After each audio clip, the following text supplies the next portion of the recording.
Back in 2023, when Thea and I bought this small and unused farm in the middle of Norway, our main vision was a life of less dependence, where nature is not something you travel to, but live in.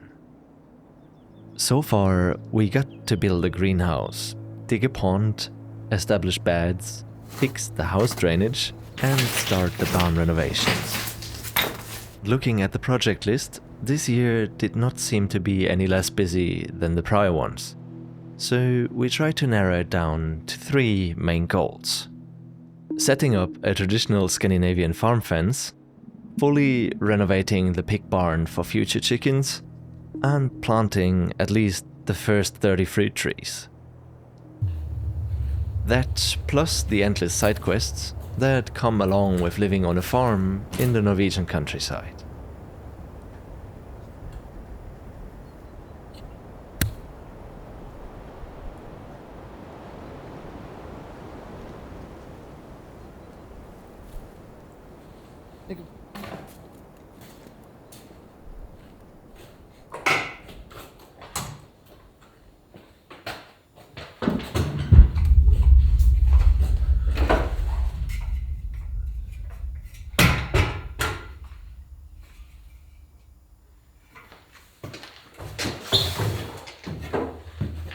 Just to the very side.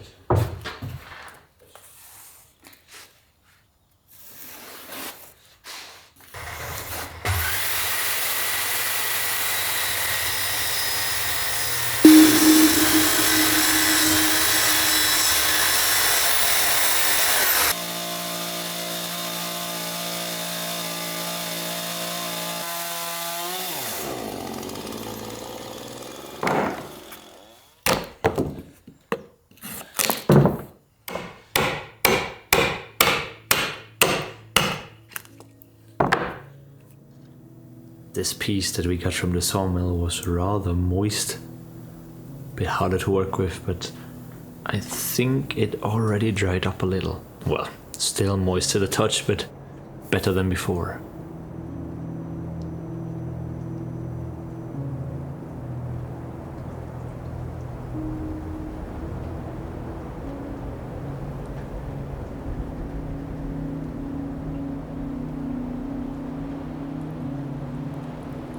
Building that bench was one of my all-time slowest projects. Apart from not working very efficient or smart, I also started in winter. And winter is typically the time when I need to create projects for the coming year that will give a little bit of income. In 2024, we got some funding through Innovation Norway to build a company that holds courses in foraging, self-sufficiency, and we also organized some mountain camps in the summer. This year it was helping to build a local tourism board by working on internal organization and help setting up travel packages. We also got a bit of support for digging the pond and planting the hedgerow to increase biodiversity on the farm. These larger projects, together with some stock footage revenue, some YouTube revenue and guiding cruise tourists up mountains in the summer, somehow has kept the project around the farm going. But it's a real struggle with materials and everything goes super slow. Securing funding for the larger projects is by far the most time-intensive and paperwork-heavy thing that I'm doing, but without them I would not at all be able to spend the hours necessary to make progress on the farm.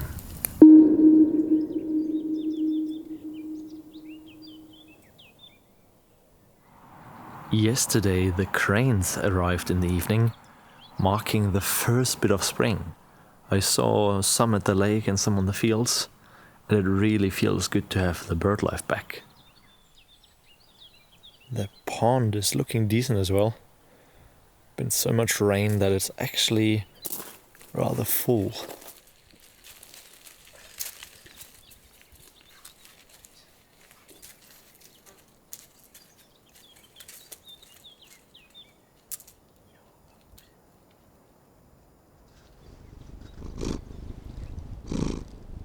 You don't need to hunt her. Just leave her be.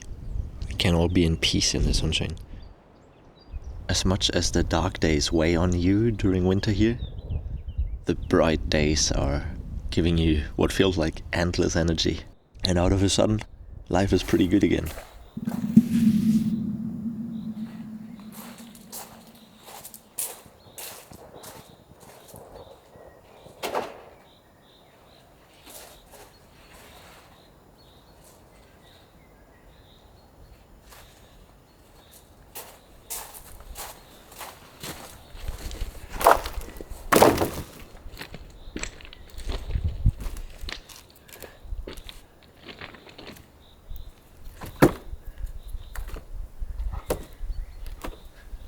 At this point, we were thinking about getting a second Arctic dog, and those guys have a lot of hunting drive. If you have a deer walking past on the fields, they will go for the chase. So the only way not to have them on a leash on your own property is to have it fully fenced in. But in the past, we also had a lot of problems with moose damaging our fruit trees. In that regard, the new fence would hopefully not only keep the dogs in, but also the moose out. Before I could start working on that though, it was the last chance to stock up on firewood.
No, you're a good boy.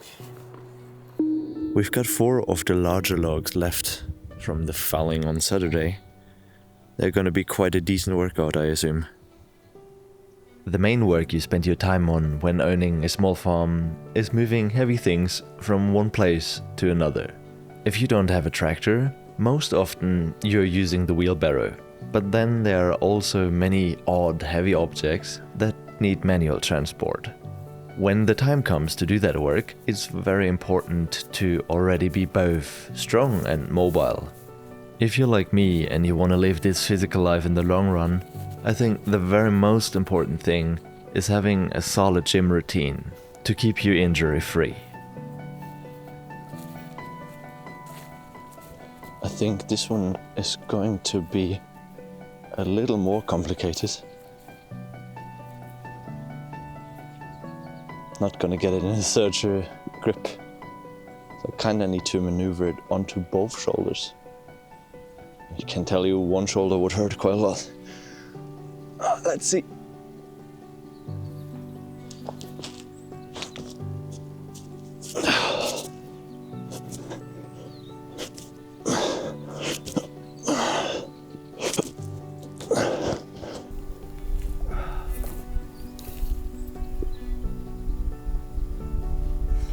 Now just balance. Whew. 100 meters to go.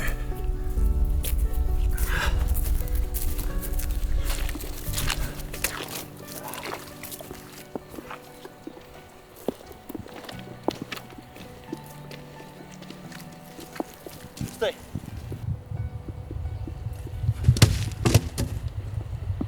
Good boy. Good boy. You're not jumping out.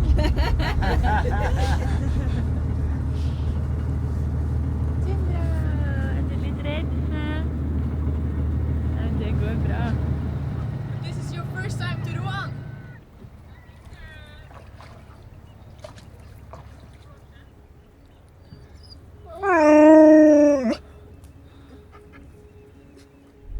We've been searching for the right spot to build a small off-grid cabin for a very long time now. It turned out to be rather difficult to find a place in an untouched area with a lake large enough to be a sufficient food source, the right amount of timber, and adventurous surroundings where you may still get a building permission. But the area you're looking at right now might be just perfect. Even more so because it's close to friends and loads of good people. The potential plot is a 5.5 kilometer walk across the mountains from the closest street, and at 240 meters of elevation.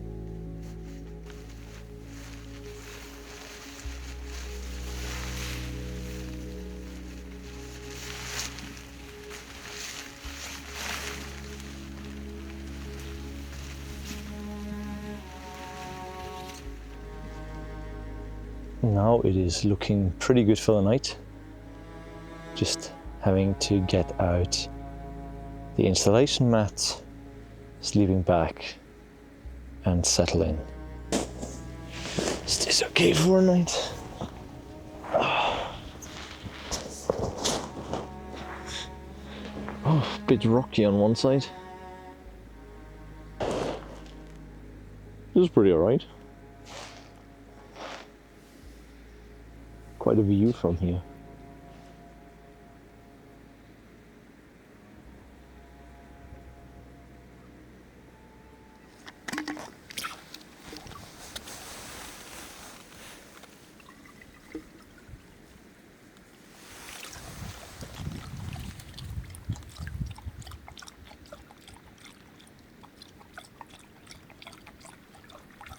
This is definitely the cabin spot I'm looking for.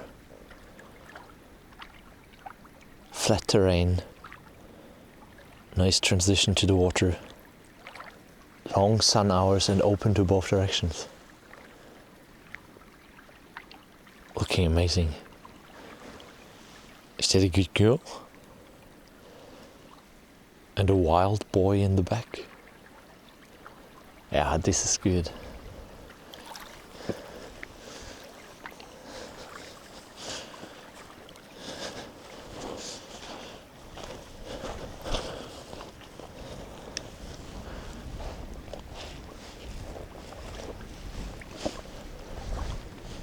Definitely not the most wind sheltered spot. What do you think? Is this a pretty good cabin building site? Bit questionable with the wind.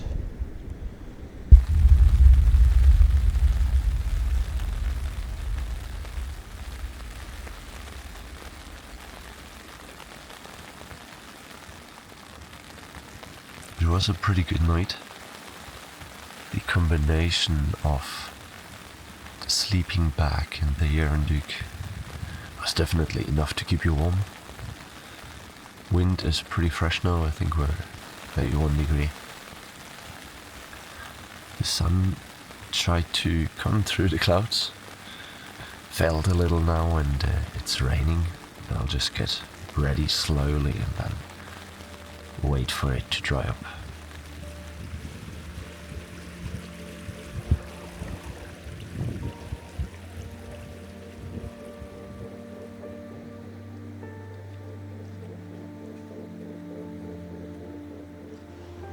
What a place this is. That steep mountain right behind the farm. Only farm on this side of the fjord. Pretty decent sun conditions.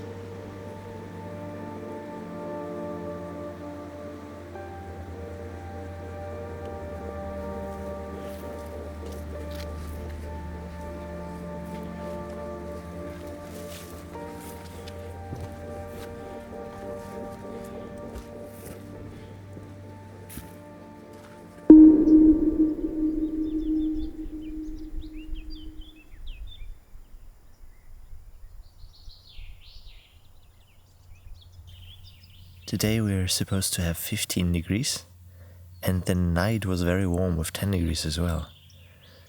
Now the flowers are really coming out. Pretty early this year.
All of those fence posts will need a charring and a good layer of linseed oil before they can get into the ground.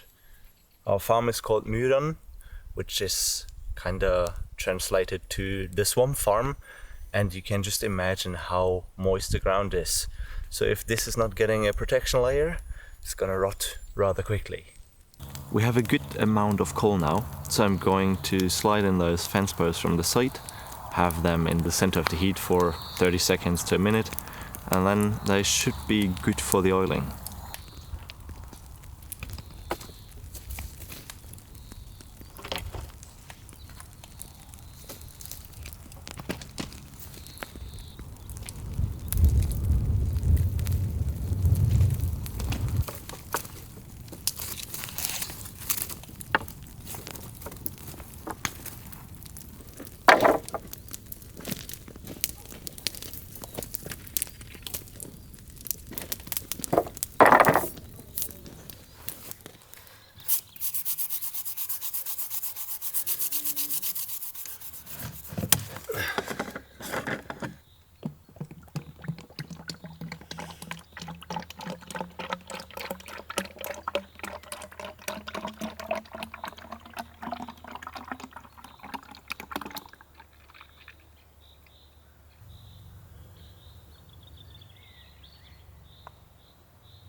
The ground isn't frozen anymore. Let's see if we can start with some fencing.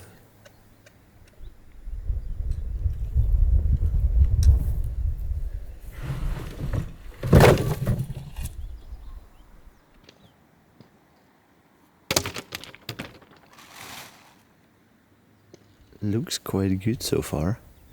The water that was dropping down from the tarp is very much pearling off.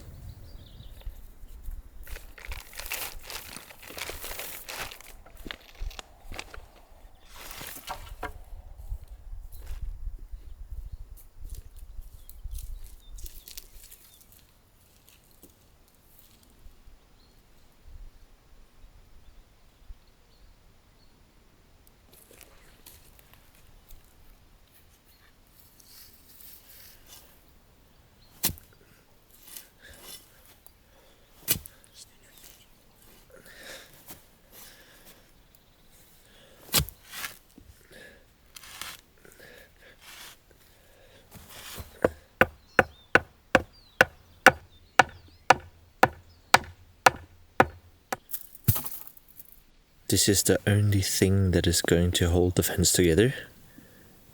A wire connection between the two poles where the diagonal planks will lay on.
Good stuff.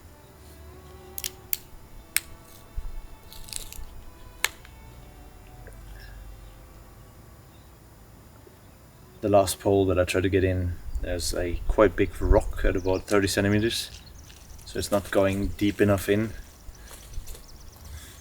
Have to dig that out probably. It's quite a lot of activity now in the forest. There's a woodpecker over there, a green woodpecker screaming a little farther away. The cranes are here, and the Canada geese are here.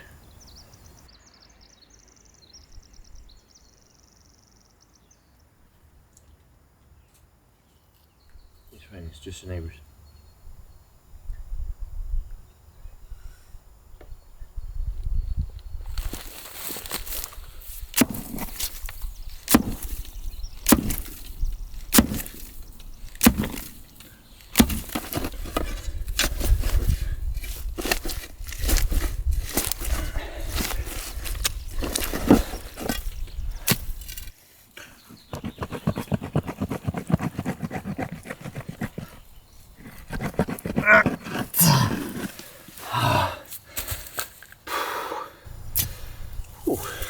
Really quite a job. Nice to have the physical work outside, but it's quite a long training session.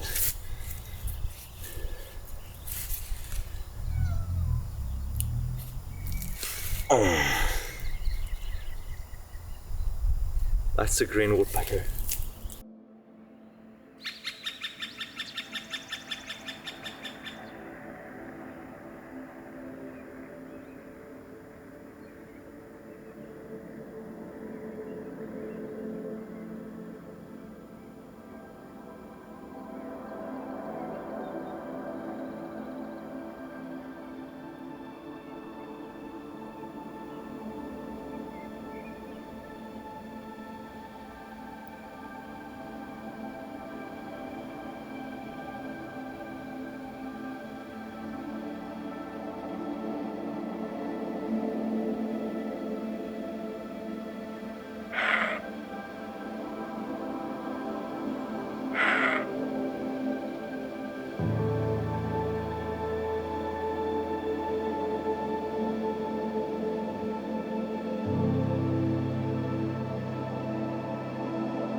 It is day 2 with this side of the fence now. I've got the first few, 1, 2, 3, 4, 5, 6 poles in double. So can start checking out with some of those planks, if you can call them so, if things are lining up.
While we are at it, I'll also straighten up that lilac there in the back. You see, this is a rather moist space on the property. I had fixed it up with a plank, but the storm took that one. So this time we're doing the plank and getting a bit more soil all over here.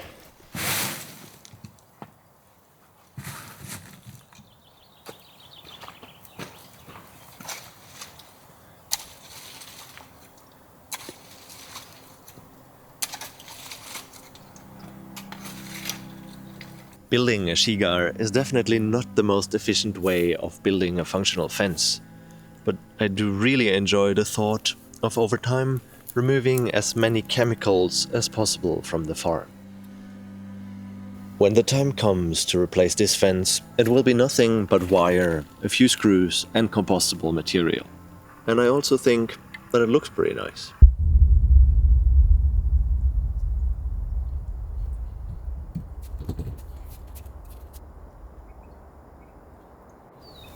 Today it is going to be relatively cold until the afternoon, and we're going back to like 6-8 degrees.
Up to this day, at the age of 30, I never had a full-time job. Spending as much time outside as I can and giving these guys the best life possible was always more important than a regular income. But it doesn't mean that the financial insecurity that comes with it doesn't suck. Because it does. Quite a lot. Here on the farm, you usually spend a lot of time wondering about the next spiel. With the old buildings and cars, there's always something breaking, and it quickly gets very expensive. It seems to me that life comes with a trade-off that most of us have to deal with. Either you spend a lot of time making money, or you spend a lot of time worrying about money. I know I could just accept some brand deals for this channel, but I don't really want any company's opinion here. So if this is supposed to survive, I'll probably have to make my own products. Ginger, what products are we making? What are we making? What are we selling to people?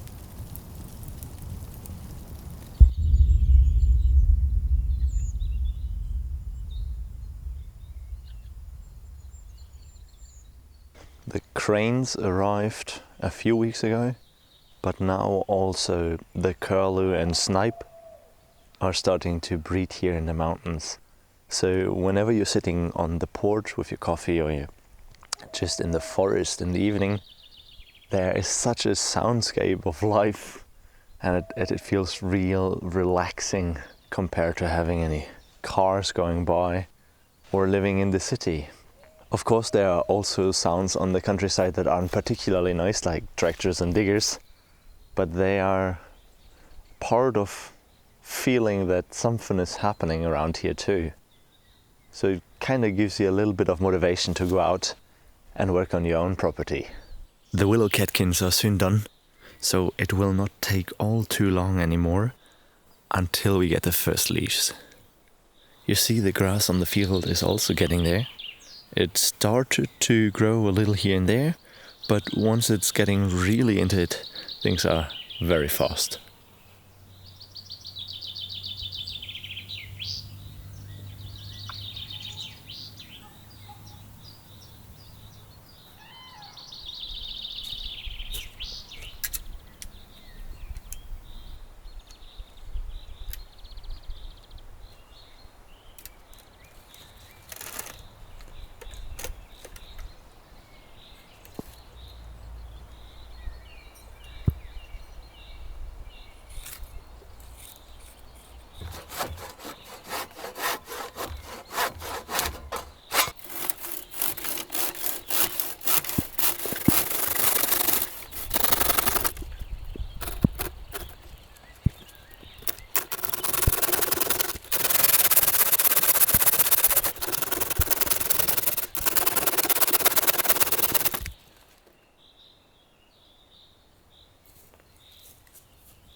Stay. Ginger. Stay. Stay. Stay. Yeah.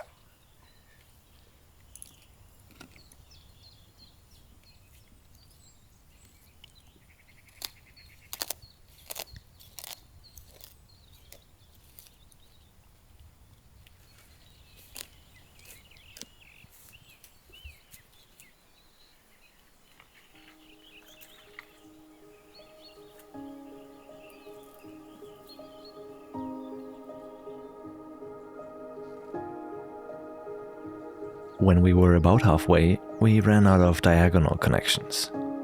With that unplanned break, there was at least time to gather some materials that would come in handy later.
You saw yesterday we got quite far with the fence. On one side we only need the gate, but I don't have any poles to hold the gate in place. And that's what this fallen tree is for. It went down in February during a quite bad storm and might be exactly the right length for a decent looking gate.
Everything is sawn up and there are no branches anymore.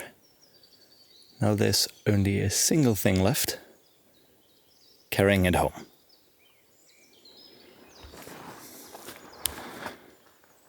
It is pretty far from here though.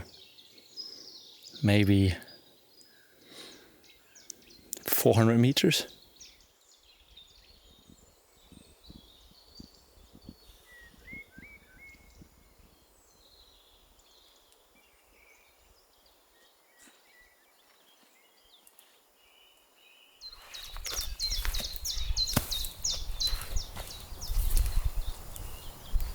This is the big question here. Can I get it out? Or does it need to dry first and get a little bit lighter? Oh, it is pretty heavy.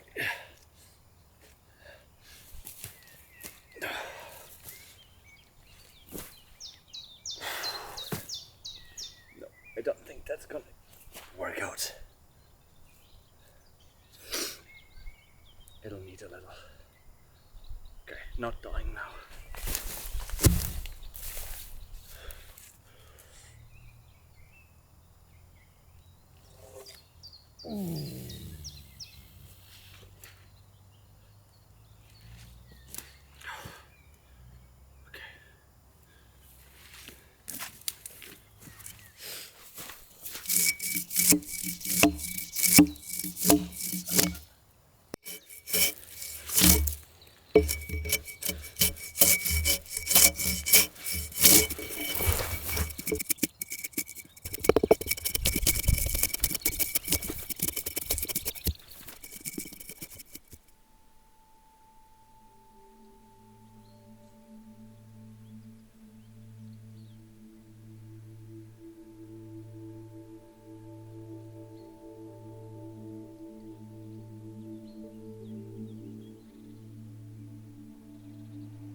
Guess it's the bloodline.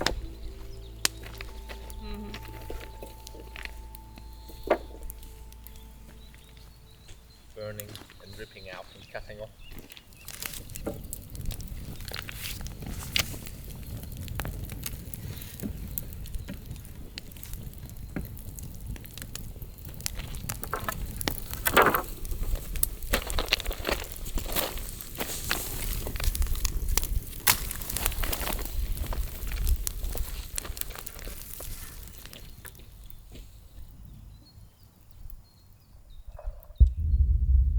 Are you afraid that I'm driving without you?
One for the year. That's nice. Pretty good. Mm-hmm.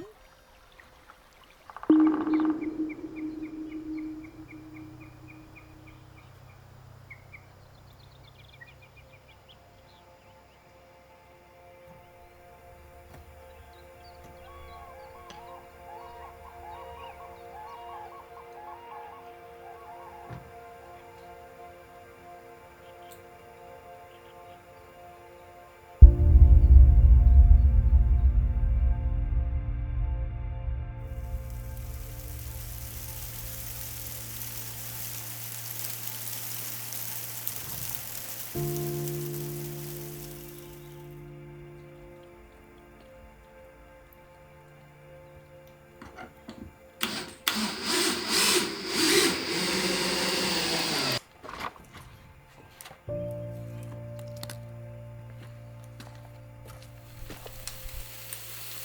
hear the good weather today? Snow and hail. In May.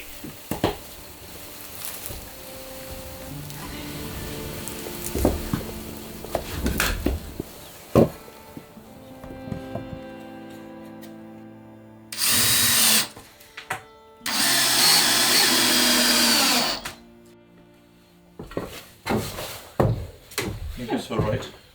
Just need to sew the ends off there and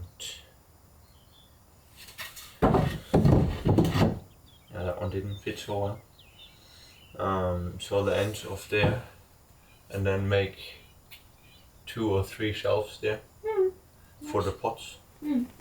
It's nice.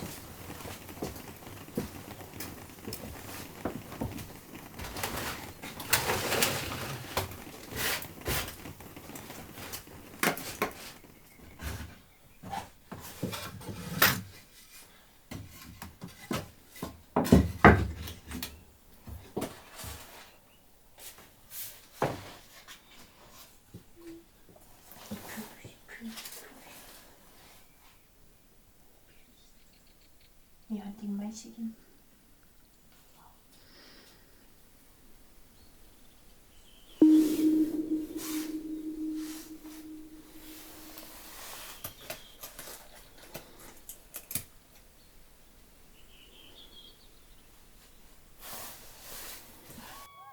We had our first day with fairly decent double-digit temperatures.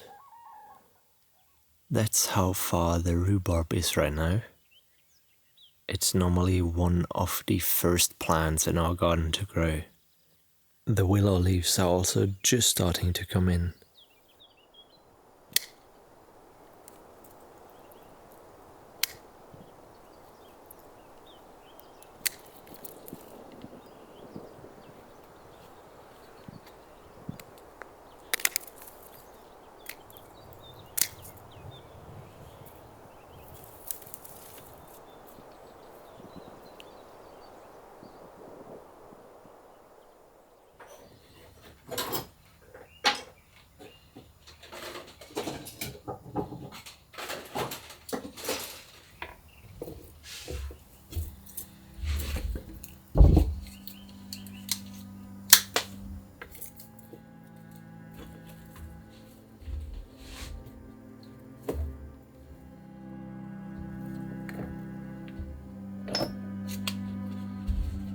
Even though it doesn't look like there's much to get in the garden yet, it is very easy to fill up a big bowl with veggies if you just know what to look for. The first wild edible is something that you probably know very well from your own garden: ground elder. Ground elder was in the past quite purposely planted on many Norwegian farms. It is the first thing that grows when the snow is gone, and therefore the first source of vitamins here. You can see that some leaves are a bit lighter than the others. That are the youngest ones, and that's what you're after for frying. The older they get, the darker the green and the more bitter. First nettles in between here as well. And another edible plant, in this stage quite enjoyable: fireweed.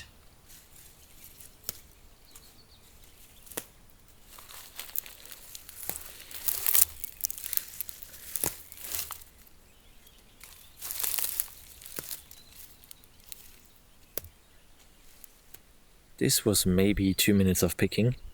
Now you can turn it into a salad with a vinegar and honey dressing, bit of lemon, or you just add it to whatever you're frying.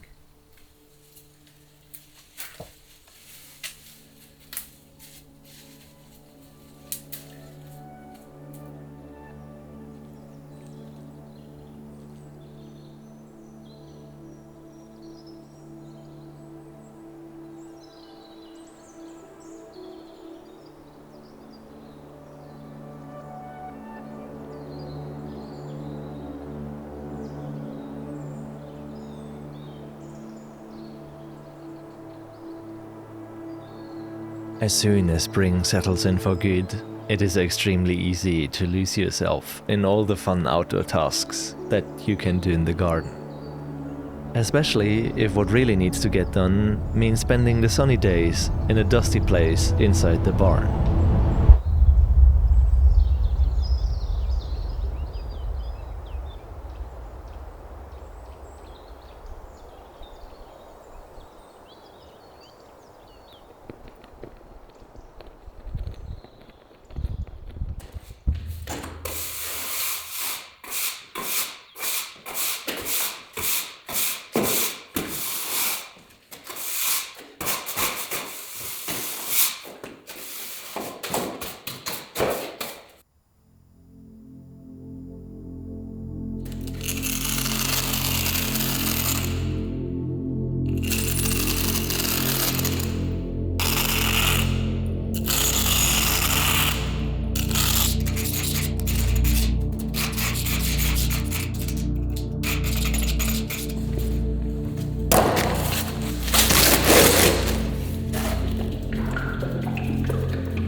Self-sufficiency seems to have become this modern ideal living.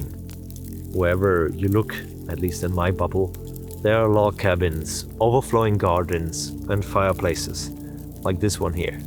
And I mean, who wouldn't want to leave the system when everything feels rigged? Unfortunately, there's something problematic with all these thoughts of leaving society behind, and that is that humans never existed outside of systems. The more time you spend trying to live your life like we do here on the farm, the more you realize that there never were and never will be self-sufficient hermits. The only thing you do going down that path alone is signing up for an endless wave of labor. My ramblings here should not at all keep you from trying to be less dependent and more competent. Quite the opposite, actually. I wish for a world where there are as few people as possible relying on the moods of large companies. But instead of falling for the full and unachievable off-grid romance, it might be better to take back your independence one step at a time.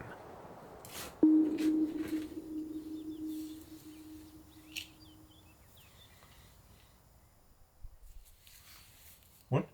If you're not doing it properly, then I can just do it myself. I don't want crooked tomatoes.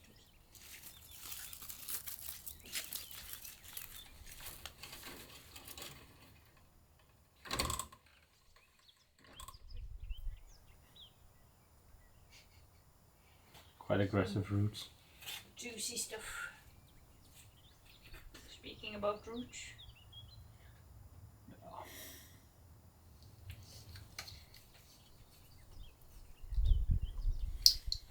I think you should go out of the way, Kiki.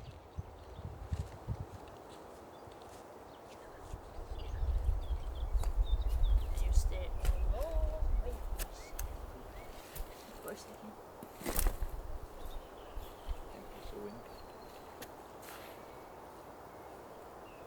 Just because you shovel some shit. On the path to raise our own protein, we debated for a while which animals to start with. Ducks seemed the most fun, and rabbits would probably give the largest amount of meat. But both duck eggs and rabbit meat don't sell too well if you end up having a surplus. With that in mind, chickens were the most logical choice. But as we do have a fair amount of predators and 2 hungry dogs around, that meant building the traditional shiga around the garden would not be the last fencing for this year.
All these large buildings that you see across Norway have their specific size for a reason. And a large barn like this should never be separated from its land. The number of animals a farmer had was always directly tied to how much hay could be cut, dried, stored and regenerated year after year. The more livestock you can sustain and the more access you have to timber from your own forest, the larger the barn. Our home Myran was once also a larger farm, and I don't think back then anybody worried about resources.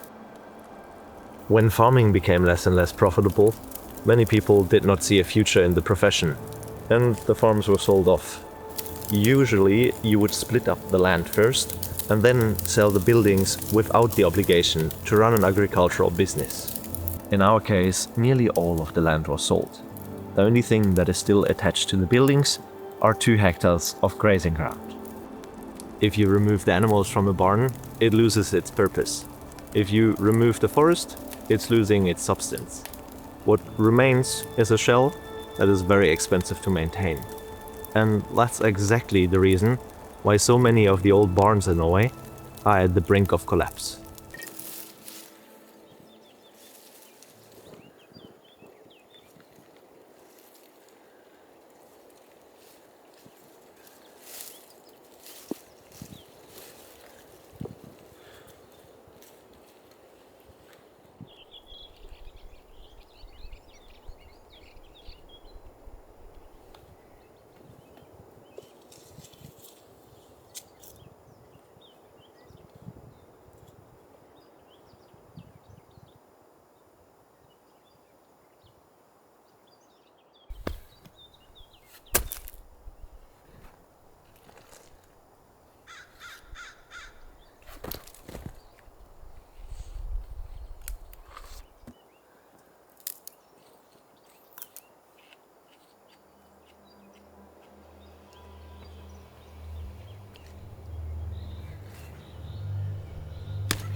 Should we? Are we eating outside? Okay, I can come whenever you want me.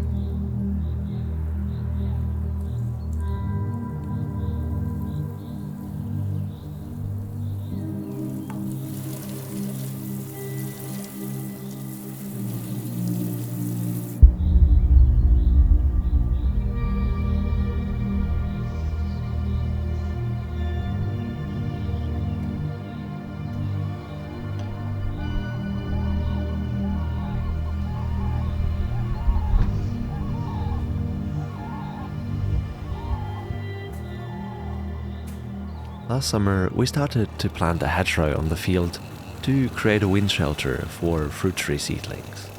It is made up of a row of mountain ash and a row of Norwegian spruce trees. Together, they will hopefully provide berries for the birds in autumn and protection during the winter storms.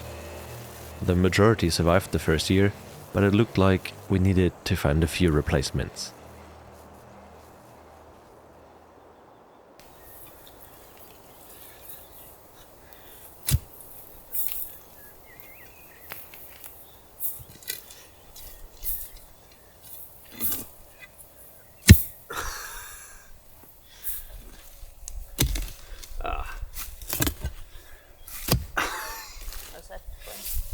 Bit rocky here.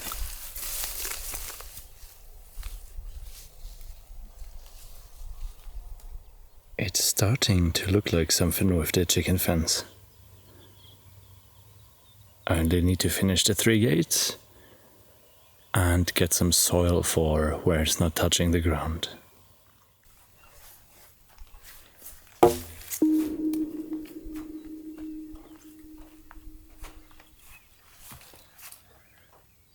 Everything is growing at an incredible rate right now. The dandelion is nearly done, and it already feels a bit like the transition from spring to summer. The fireweed is probably taking 2 or 3 more weeks to flower, and in 15 days it's already midsummer.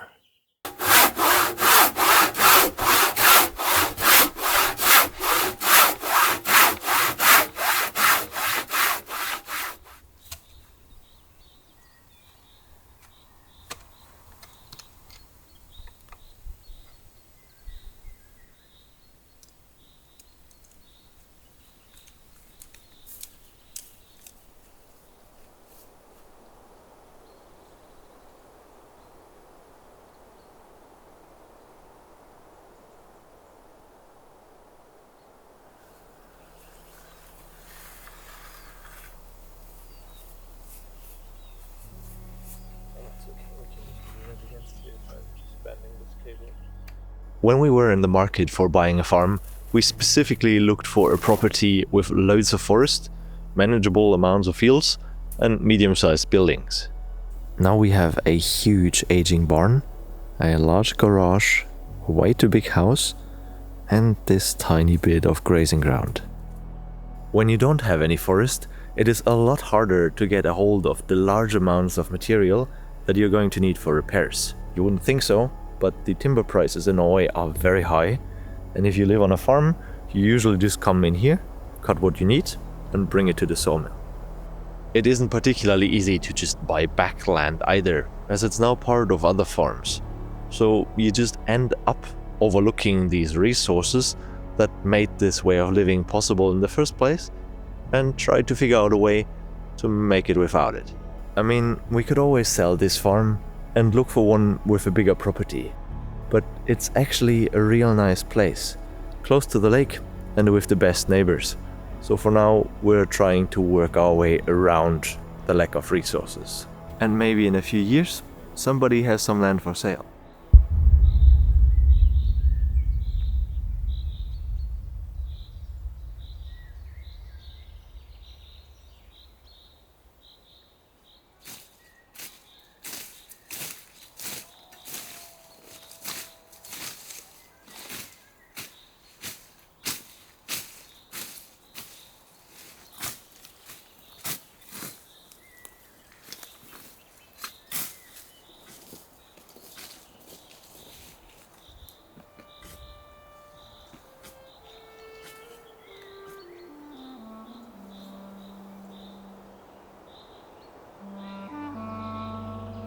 When you have managed to get your hands on a bit of land and a barn, you will likely develop a very unrealistic expectation on how fast your progress is going to be.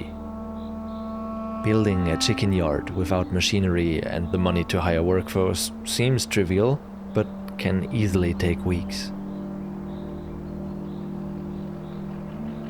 The only way not to feel bad about how things are going is to set very realistic goals. For us, it has been 2 bigger projects per year. Along the way of those 2 projects, you will have to deal with endless things coming in between or going south. It's the things like having to redo your house drainage because your basement is flooded, or having to screw back in the barn roof because it's about to take off in a storm. But if you have kept your goals fairly moderate, you might still finish what you set out to do.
It was a really good feeling to have all the gates in place. As I had some guiding and photography work on the side, June was passing a bit more quickly than I hoped for. With the goal of getting both the barn and the yard ready for the chickens before winter, the time window was already closing. Luckily, the biting flies and mosquitoes hadn't hatched yet, making it the best time of the year to spend all your days outside.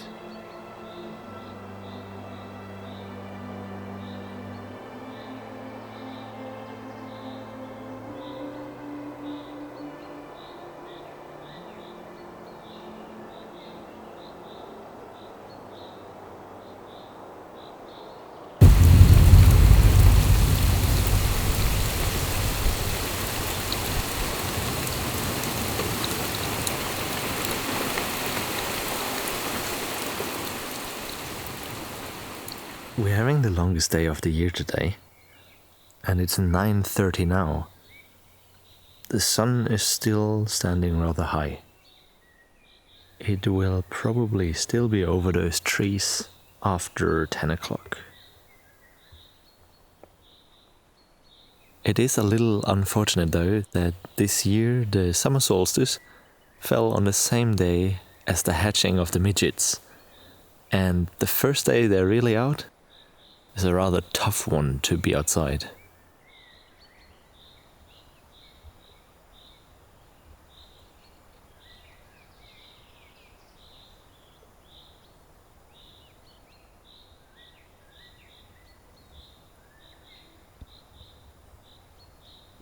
It is literally crawling of midgets. You can't even get a hold of them with mosquito spray anymore.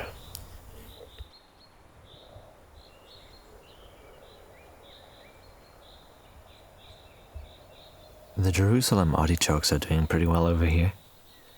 None of them were planted. They all survived over the winter from the ones that I haven't harvested last year.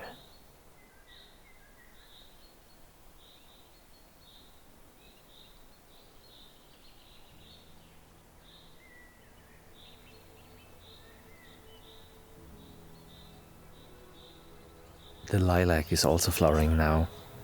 And as we have so much on all corners of the property, it smells real good around here.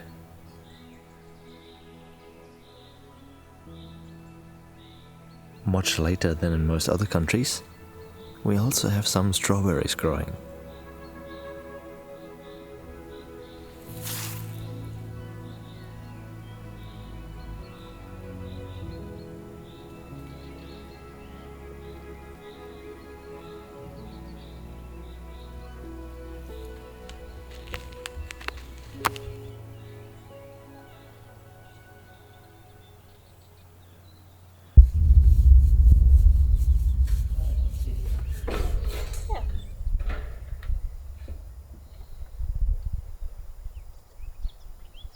You only have 95% left. I had a feeling about this.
It's starting to look a bit more protected now.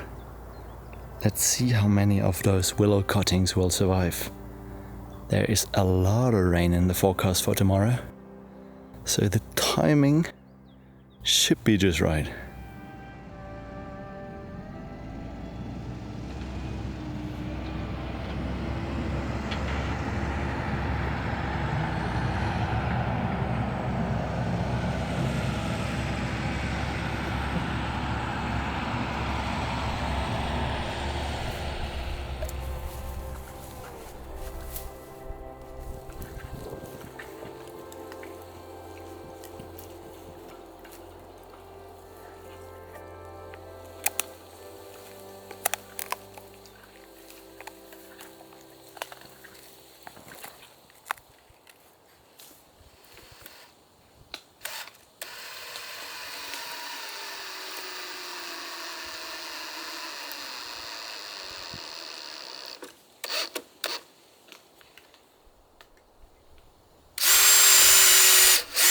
Не, вы здесь не сидите.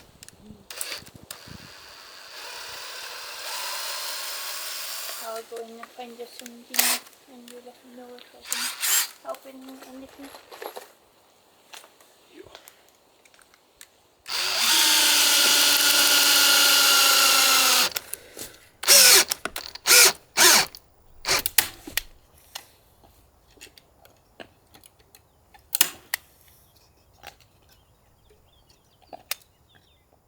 Today was the first day with the large horse flies.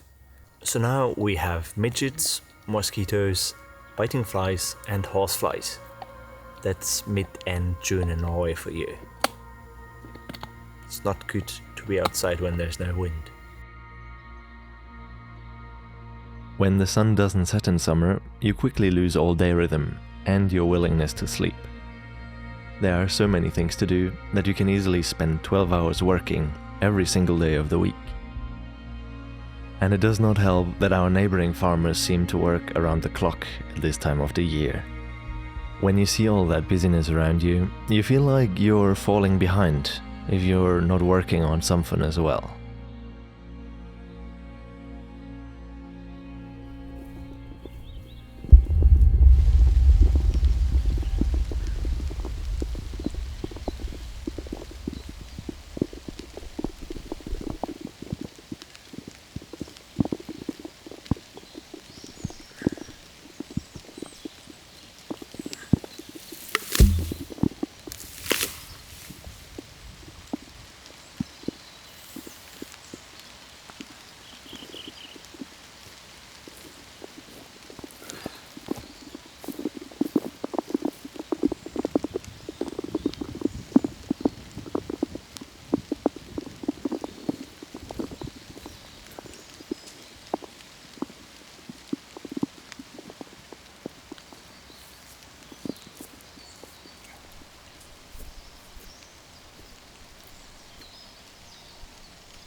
I'm hanging quite a bit behind on my promise of finishing the bench, but all the summer tasks came in between.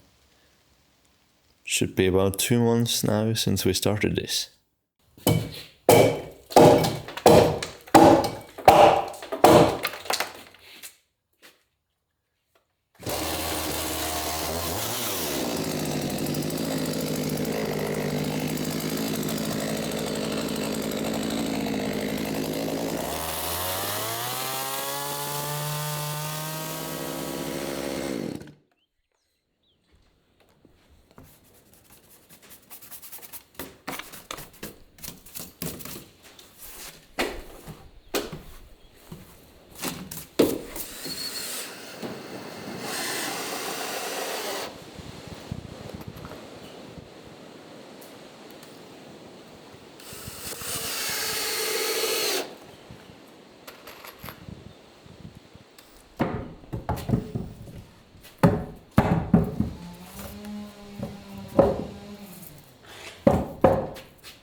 Push it to me.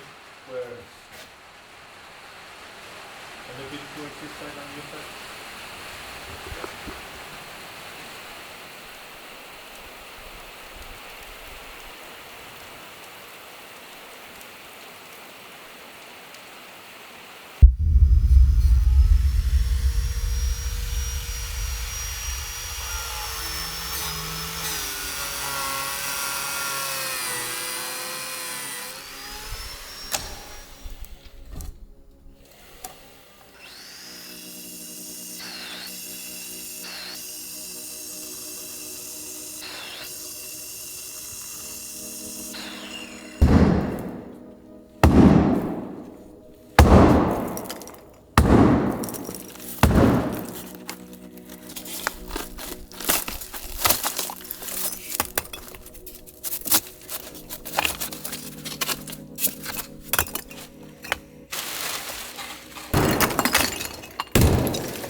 When I started working with the windows in the chicken barn, I already had been working for way too long. There is this point where your energy level is so low that even if you make progress, it's ridiculously inefficient. You make more and more mistakes. The only way so far that has worked for me to restore that energy is leaving this place and spend a few days only doing things that I don't have to do.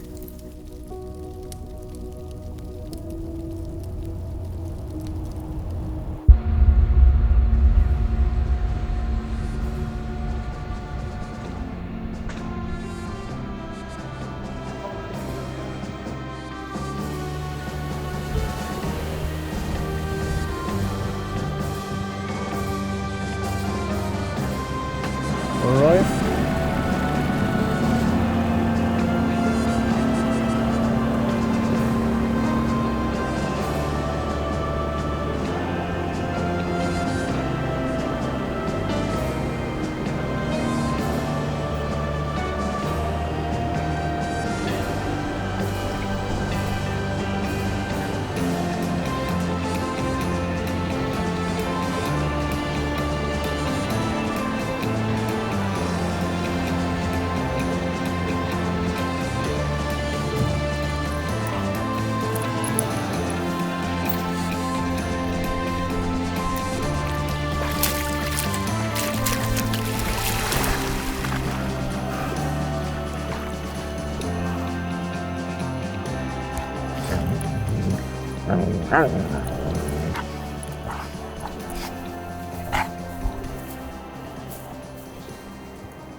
There isn't so much view through this anymore.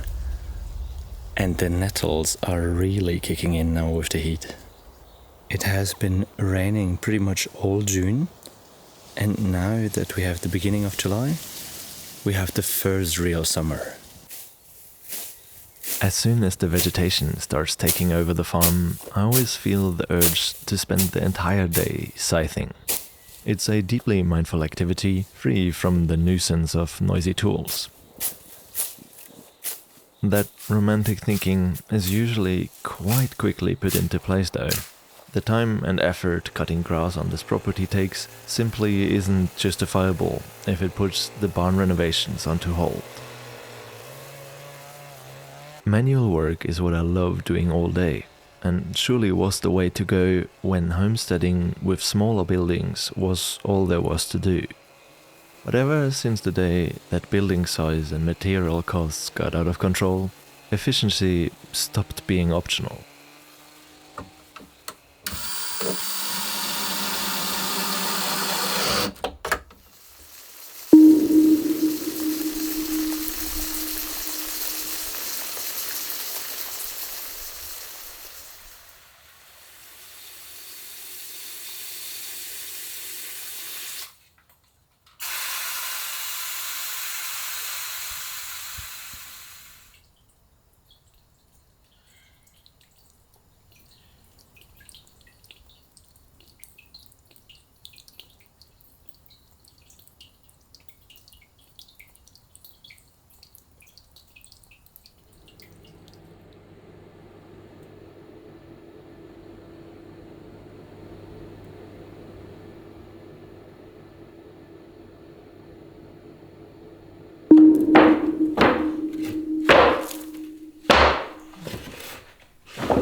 Summer evenings are very high up on the list of the best things about living in Norway. When the sun is standing low, everything turns golden for hours, and it seems like the animals don't sleep any longer.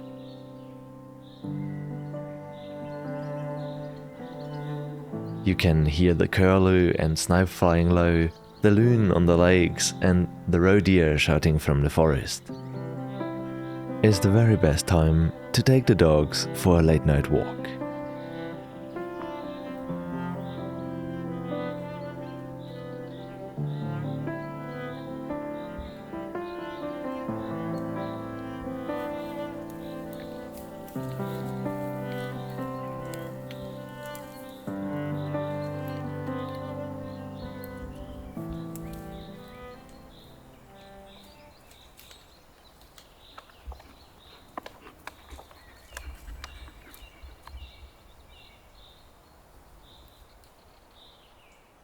The heather is damping a lot when it's so hot out here. It smells fantastic walking through the swamp and the forest. The cloudberries are also coming along, but I can tell you, there's a fair amount of biting flies and mosquitoes out here now. You just can't stand still for all too long. There's one on my hand on the camera right now.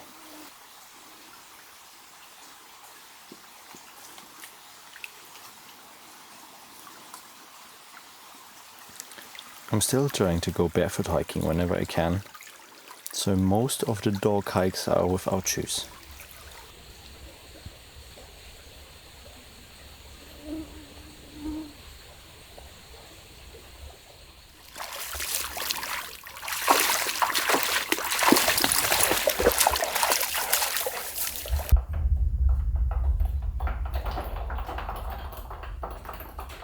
Can you push from the back so that it's straight?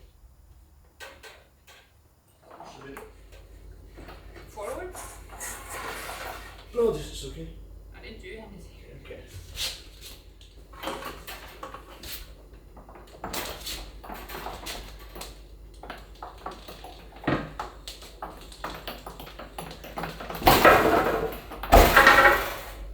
Hey.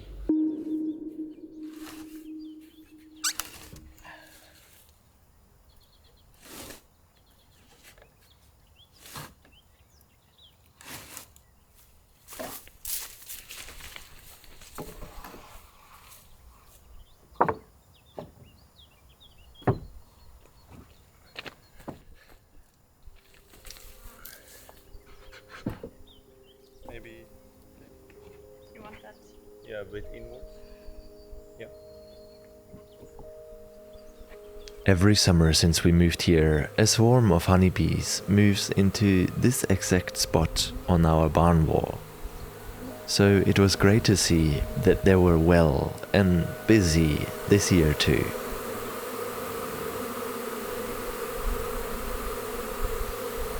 Unfortunately, the whole spectacle doesn't last really long. After 2 or 3 weeks, every last bee will have left without leaving a trace.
And then you can cover it with loads of grass to keep them moist in.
It is very rare that it's getting this hot around here. We're having 32 degrees in the shade, a bit over 40 in the sun. You can't really do much hard physical work.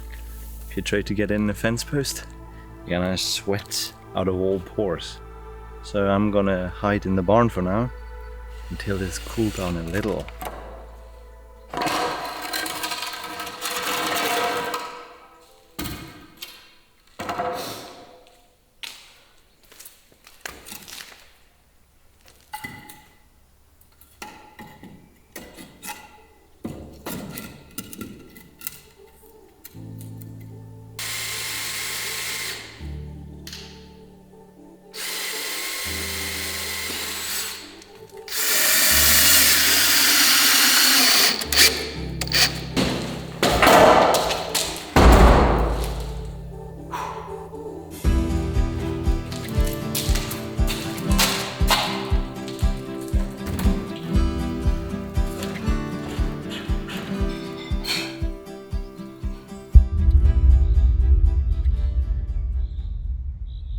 We're on our first evening back at the farm, and this year things aren't so overgrown.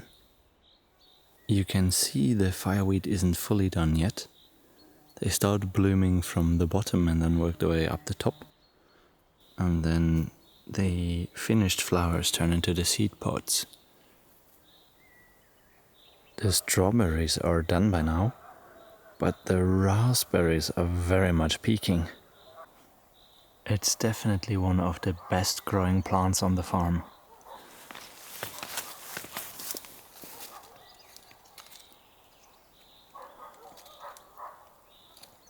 I'm not quite sure what kind of numbers we're looking at, but this might actually be the first harvest above a kilo.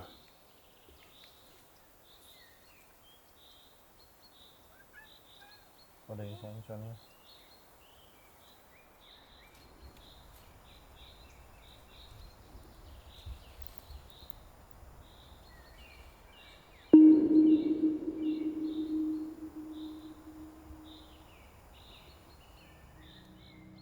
The sun barely sets during July, and with the warm temperatures, all plants are growing non-stop.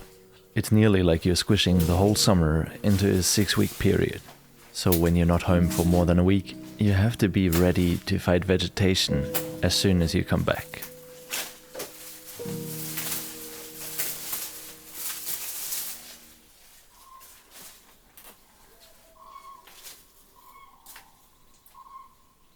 The trees that we planted up in the field there, right before the heat wave, have very much survived, even without any watering. Covering the ground with grass around them was pretty effective on keeping the moisture in.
With the warmth today, you have the smell of pine all over the forest.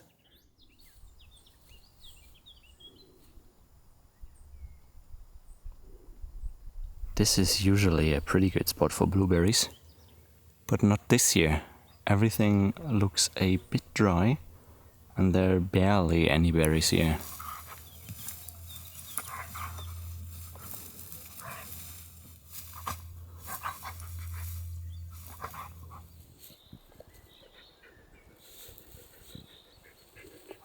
For these two trees I need to bring an axe next time.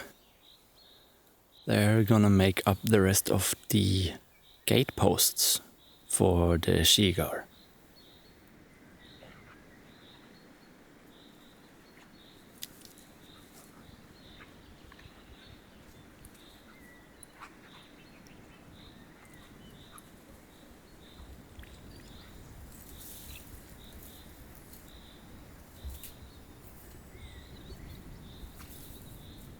I think we're gonna give it a try around here. The berries are generally a little bit bigger and overall there's much more shade, which might have helped with the summer heat this year.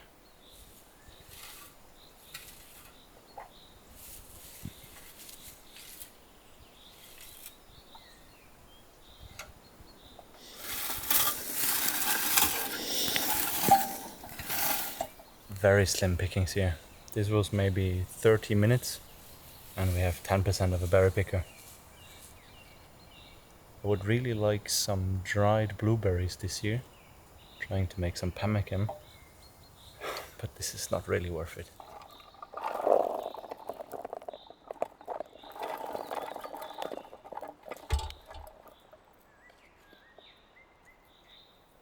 You guys are real patient today.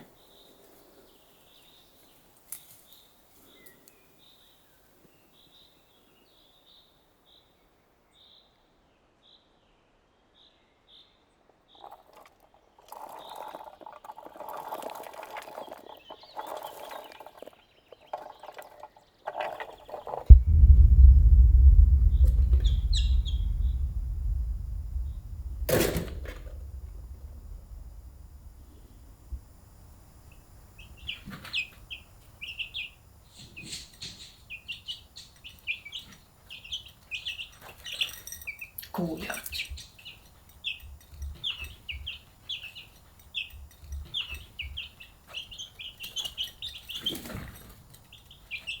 It was quite a surprise when our friends came to visit and gifted us our first 6 chickens. Until then, the plan was to buy fertilized eggs that we could hatch ourselves by the end of the month. But with the chicks growing, the new timeline made the need for a finished barn much more urgent, and it actually felt good to get some pressure on.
This door repair didn't really work out how I planned it, as pretty much everything here around the farm. So we're just replacing parts of the outer board, give it a little sand, and then hopefully cover the tracks with paint.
this little box will hopefully keep the rain that the overhang is not covering from going into the actual tunnel itself.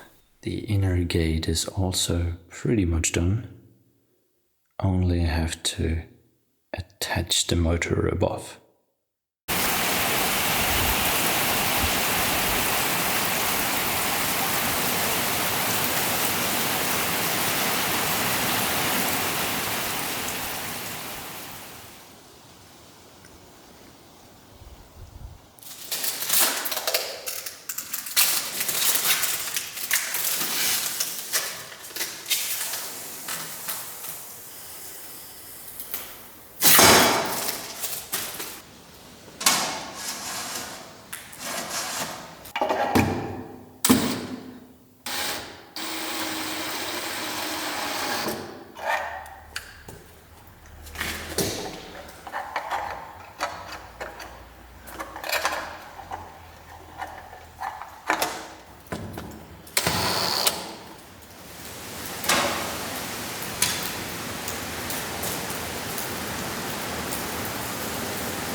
While the chicken barn was progressing fast, you could feel that the summer was starting to fade away.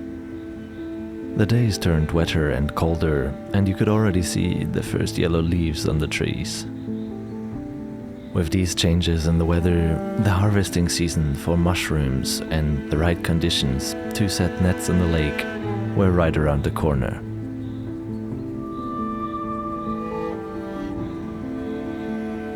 We also hadn't finished the traditional farm fence around the garden, and the outdoor enclosure for the chickens did not have a net on yet.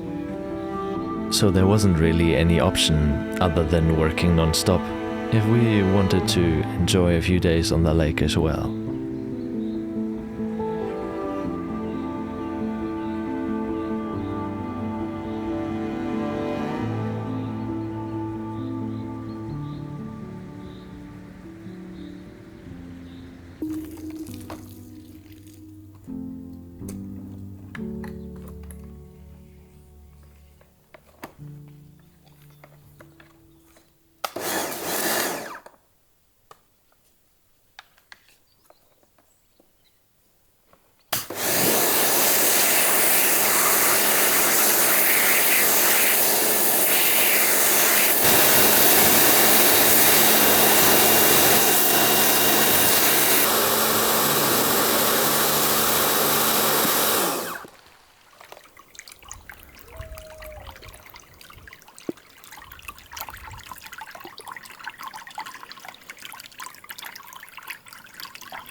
The windows are in, only needs a little bit of paint. The chicken gate is working, and the door is kinda too. We are planning to have about 60 square meters for the chickens, and then a maintenance storage area. So the room needs to be parted into right here.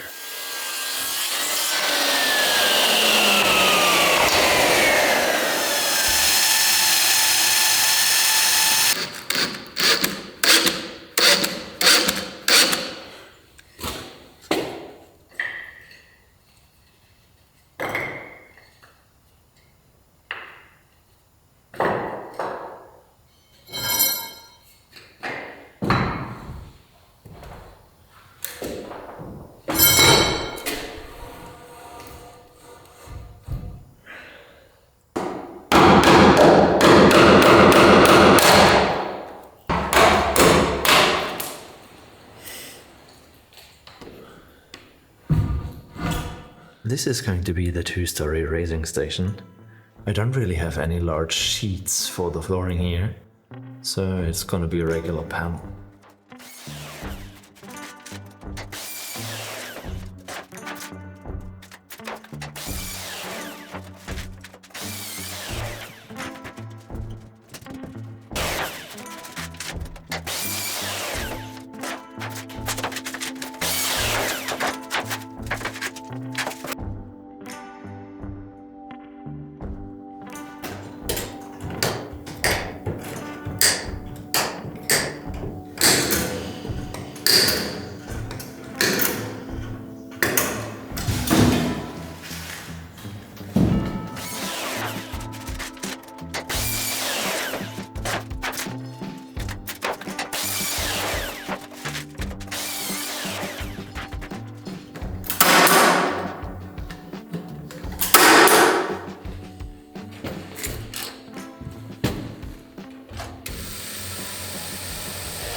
As usual, the projects on this farm are taking a bit longer than what I was planning for.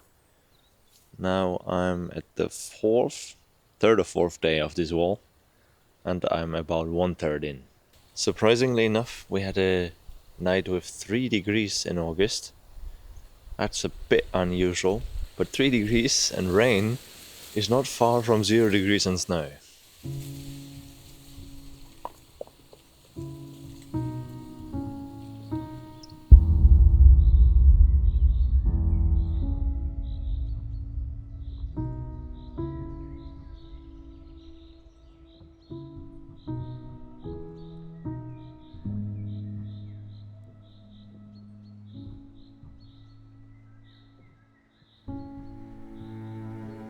Every August and September, moose activity peaks around the farm. The animals shift their feeding out of the forest towards more energy-dense vegetation, and the cooler temperatures allow them to be much more active during daylight hours compared to the summer heat.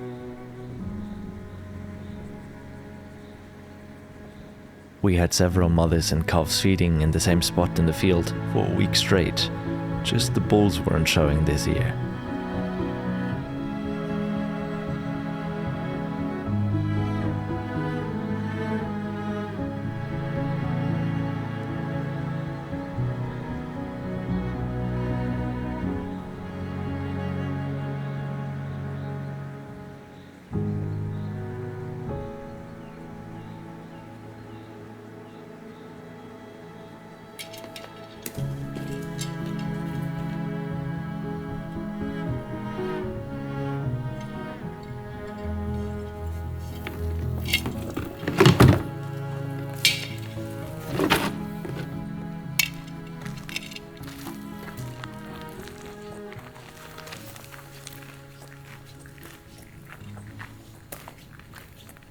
This year I'm going to not directly attach the buoy and the anchor to the net, but have a loop about 1 meter down and then have another rope stretching out which is only attached to the top of the net, with the hopes that I can check it a bit easier without having to move the whole construction around.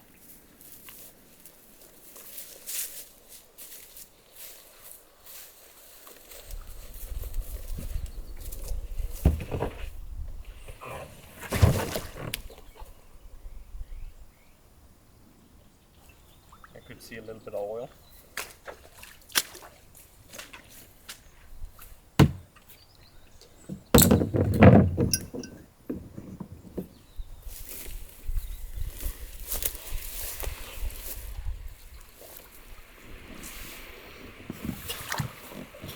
Do you think it's gonna hold me now?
Every year, the busy days on the farm towards the end of the summer show you how fulfilling life can be.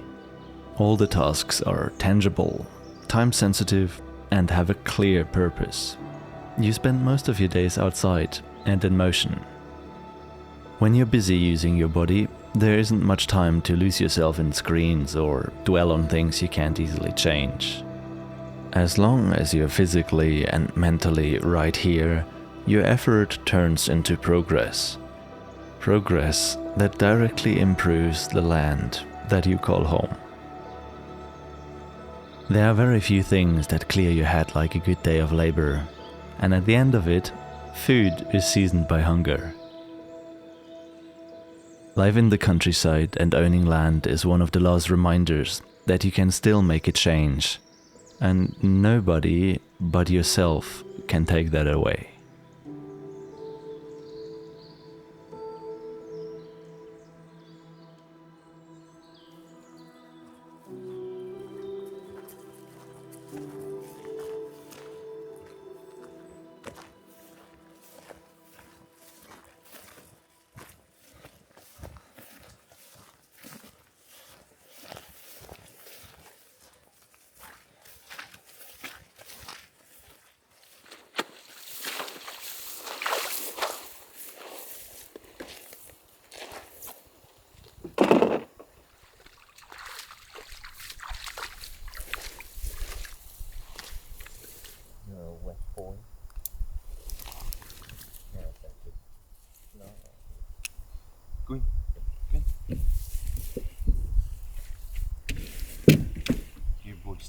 No, you're not sticking. You're wet paws. Get off my seat. Stay here. Just stay. Stay.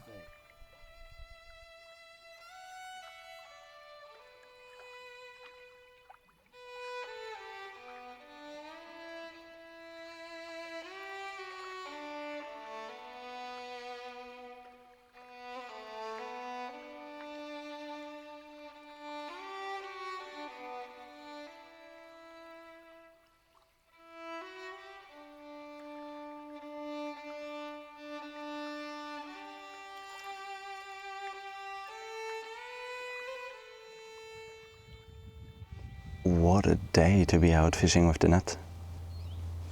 We just switched from a period of having about 1 degree in the night and maybe 8, 9 in the day, loads of rain, to now 15 degrees to 20 degrees and sunshine. You see, there is no wind on the lake, and it's perfect for setting nets now that the water temperatures are a bit lower. The boat is a bit too small for 2 dogs, so I just brought him and Tyndra's on a run with Theo.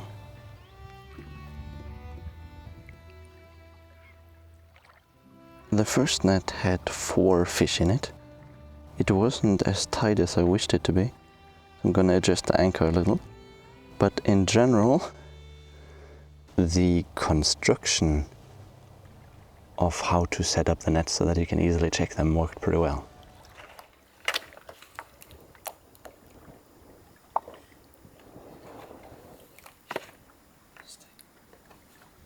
$38 fish on day 2. 3 for that boy over there, and 35 to bring home.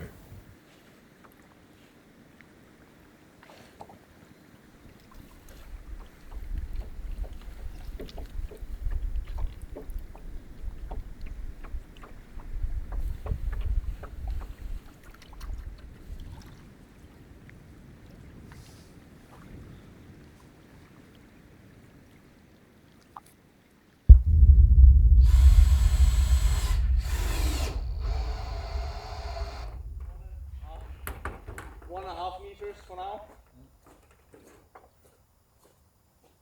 1,5 meter slabwood. Right up in front of you there. Yeah, you can see the gap there. Our barn roof had been severely struggling through the last few seasons of storms. When the gusts are at their worst, they're usually coming from the northwest, and last winter they lifted up the whole upper row of roof plates for a good 10-15 centimeters, only held together by the last few screws. I had been planning to fix it for a while, but it's quite rare for us to have access to climbing equipment, which makes fixing a 8-meter high roof a little easier.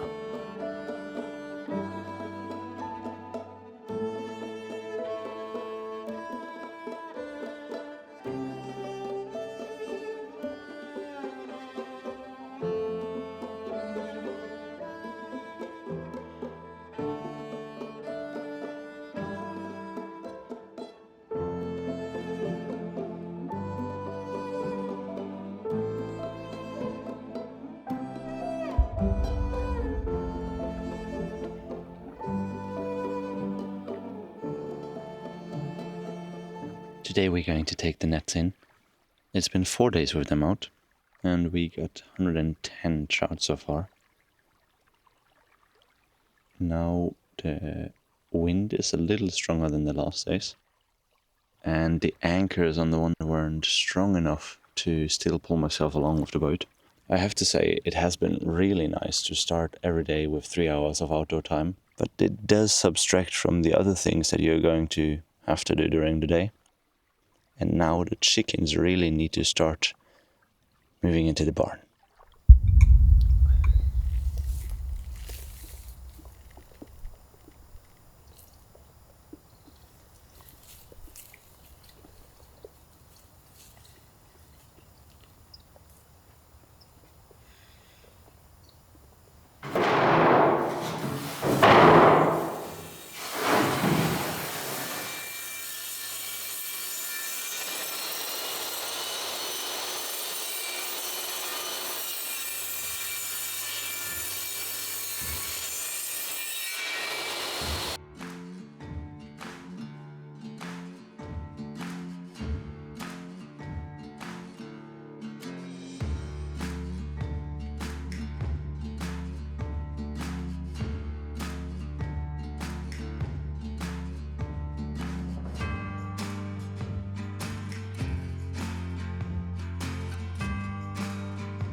It's starting to look like a chicken barn in here.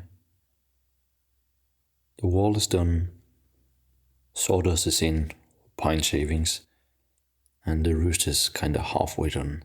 It's not so much more left before the 6 chicks can move in here. And today is actually also the hatching day of the other eggs that we got.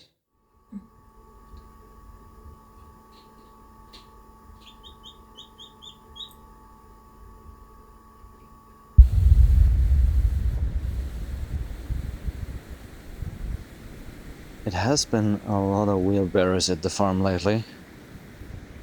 But this old guy here, from the 1950s, might be for sale. I heard that it is running pretty well. Just need to see if I can find a shovel attachment for this.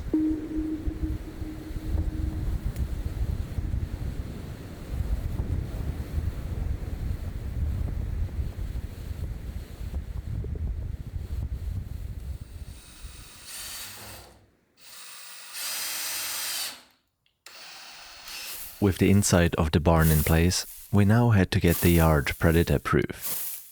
Apart from foxes, martens and badgers, hogs and eagles were our biggest worries. So now we need to figure out how we can attach some ropes there. I guess 1, 2, 3 and 4.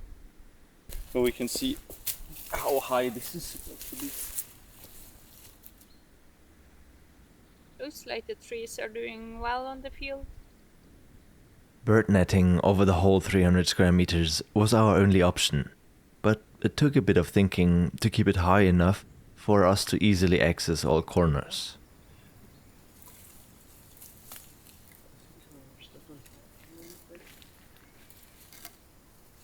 Oh, where's all the tension? Tension is back here at least.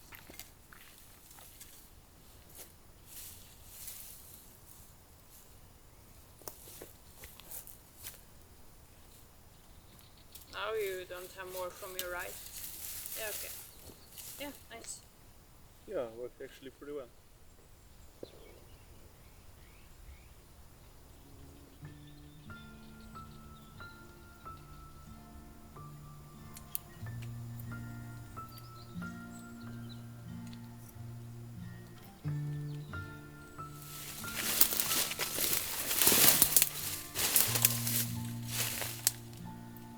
Untangling and setting up the net took us about 2 days, and the results seemed rather decent. The ropes alone gave the poles enough stability to withstand the wind of the first nights, but we know by now that no construction in Norway can be too solid.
Too much space. Confused.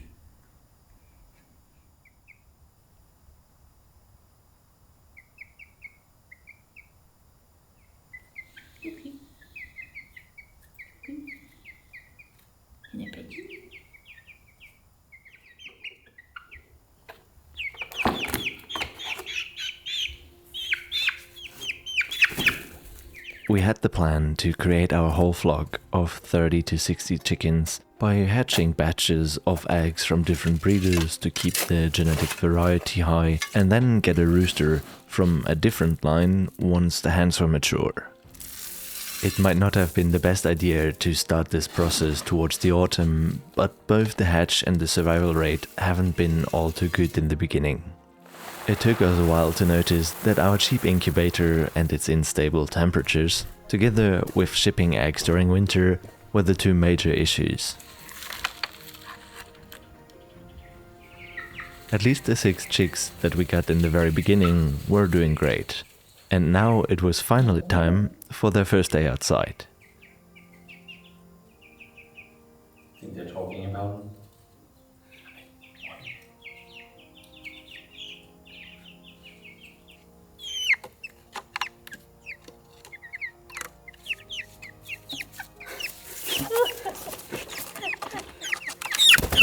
Yay!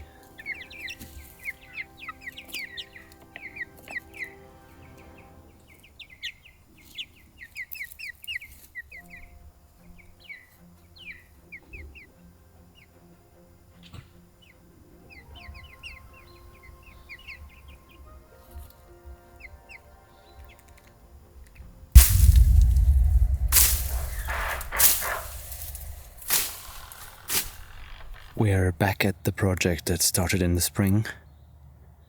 The removal of this old fence and putting up the skigard, the traditional Norwegian farm fence.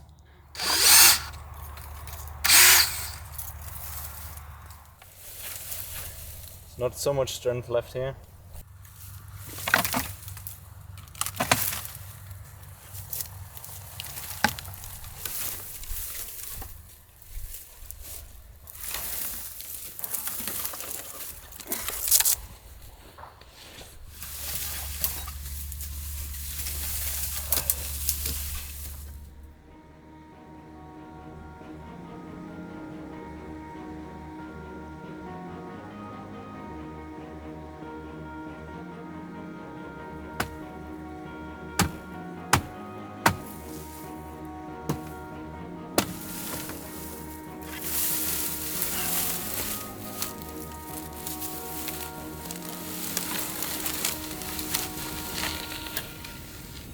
We got ourselves a front loader for a tractor that we don't even own yet. It was a pretty good price and condition, and luckily my father-in-law was hunting in that area and was able to transport it 11 hours up north. This should make it a little bit easier to empty the manure cellar than using wheelbarrows only.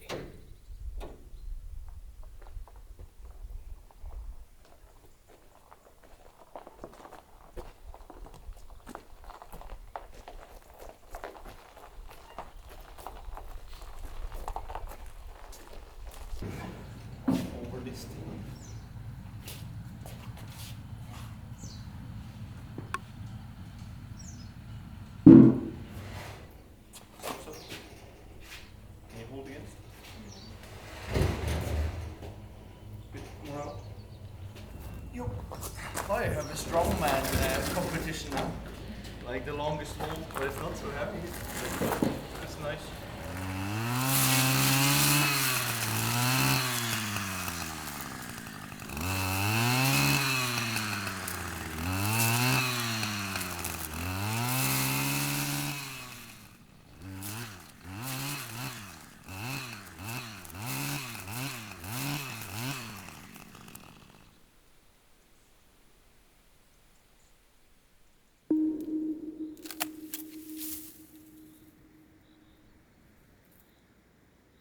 If I'm honest, it has been a little bit too much work this year.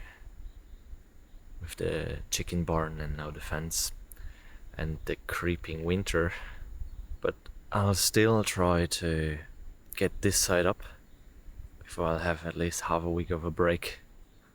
Also seeing something different than just the farm and labor.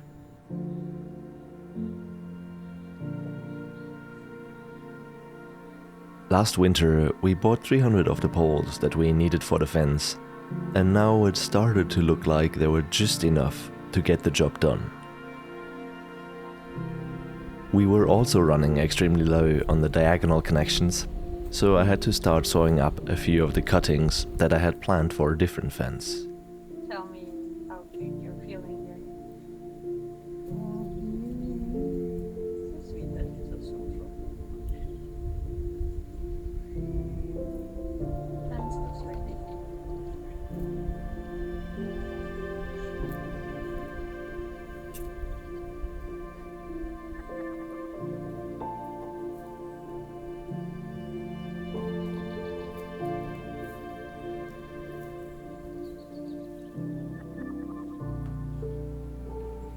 Sawing these on a table saw while the wood was still pretty wet was definitely not optimal, but doable if you have a fair amount of patience. And I must say, despite the large work effort to build such a fence from slabwood, I was already looking forward to see the dogs running freely in the garden.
The second side of the Shigar is now done as well.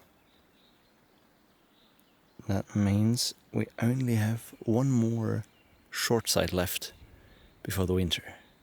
There are actually no nails in this fence. You have the double posts that are connected with wire, and that holds the one end of the diagonals up, while the other one rests on the ground.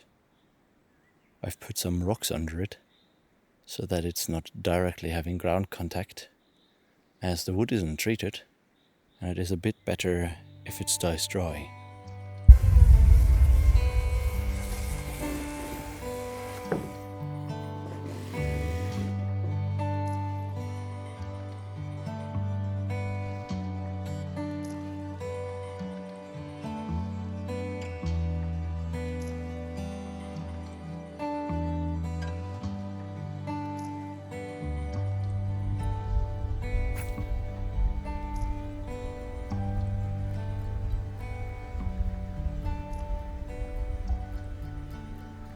It's real good to be away from the farm for a little. This year it definitely wasn't enough time in the mountains. With the chicken yard and the fence, don't really get a rest. But next year it's gonna be much better. I have done most of the initial tasks that we set ourselves when moving to the farm. And now it's hopefully gradually getting less. Might be time to find the cabin plot in the wilderness.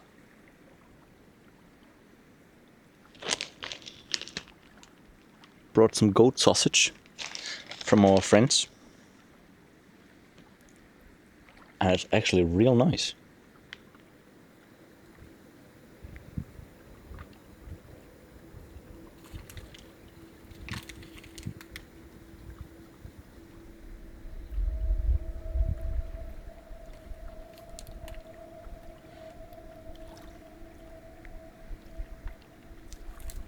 This year I've been guiding cruise ship tourists for the first time. 9 hikes in total, I think. 8 or 9. So I just collect the people and get them up a tiny mountain, have a nice coffee up there, bit of a chocolate snack, and down the other side.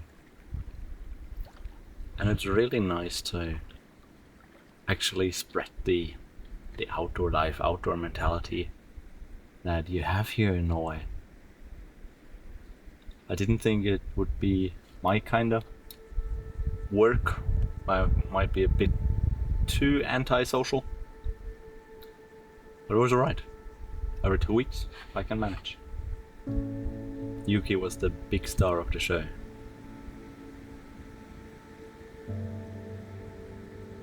Just imagine how much effort it took to convince societies all over the world that the safest path to wealth is working a 9 to 5.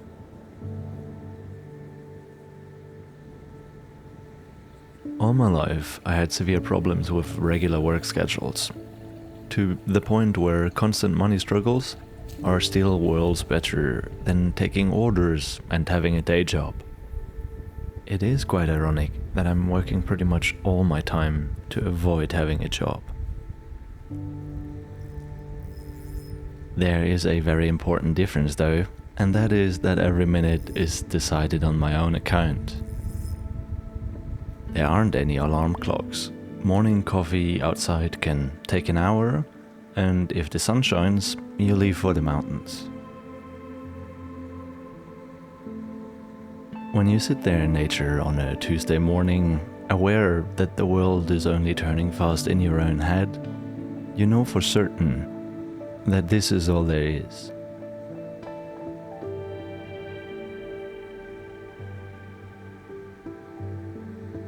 In the light of that realization, we went to have a look at a property I could only dream of. The good thing is that all initial dreams have the potential to come through if you just follow up enough.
This should be enough for 1 or 2 dinners. The rest I'll leave in the ground and just harvest before it really starts to freeze.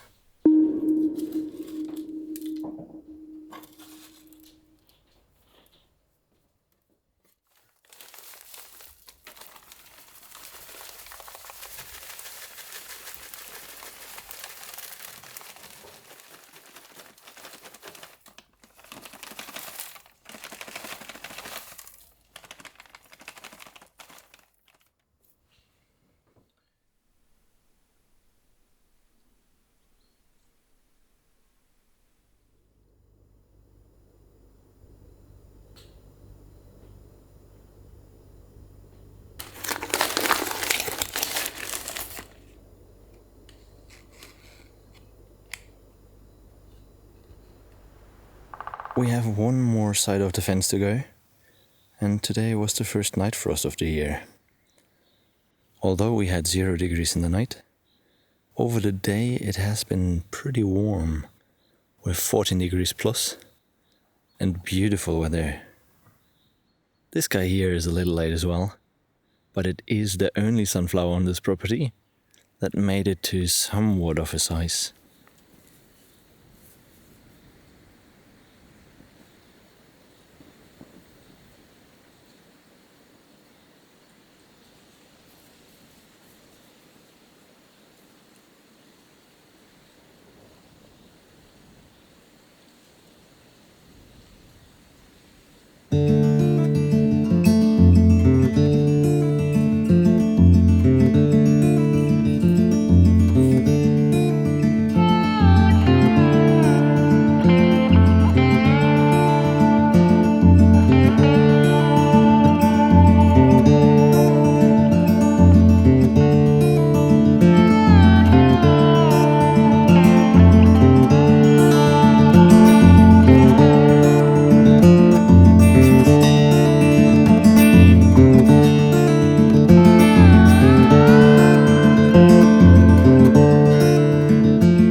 These trees have been pushed over by the same storm in February, and I think they're going to be enough for all the gates that we have to make for the fence. It is 2 above each other here, and 1 all the way in the back there.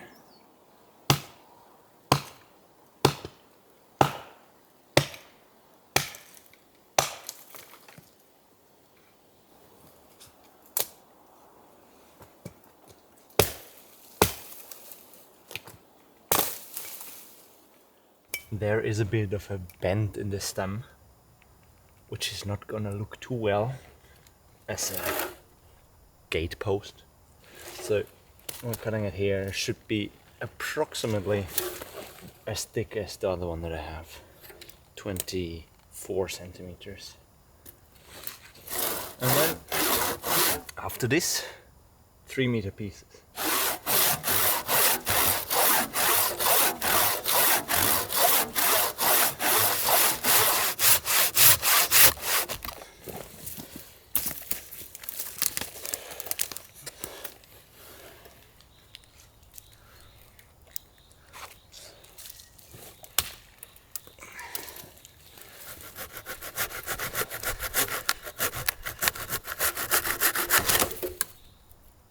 Nice.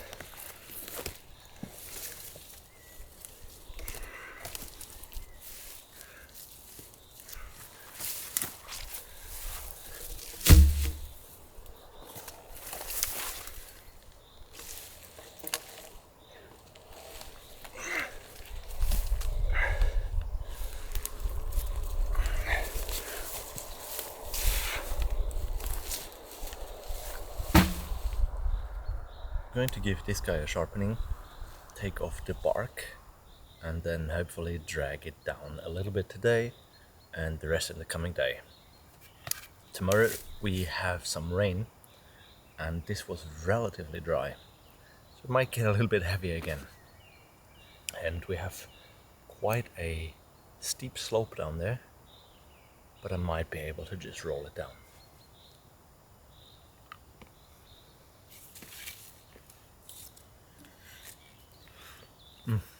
Good with some chocolate in between.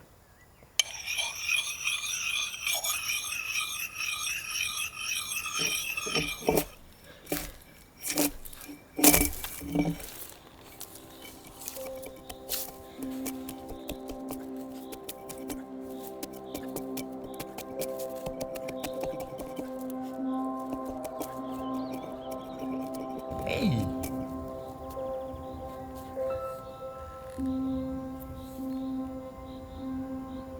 Can you go down to the farm again, Björni?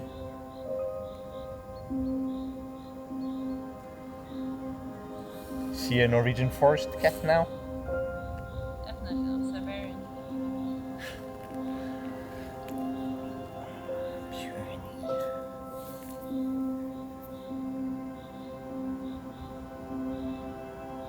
He's a bit tense. Why is it making this water noise?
We are soon home.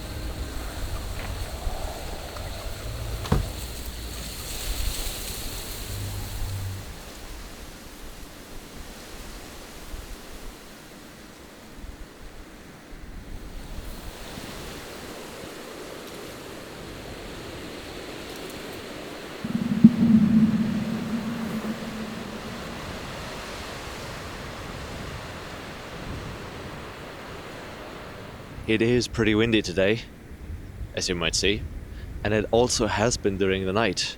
So I was sleeping a bit better knowing that the barn roof had a few new screws in it. No rain so far though, but that was supposed to come in the beginning of the next week, so there's still a bit of time to get going with the gates.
That doesn't sound good.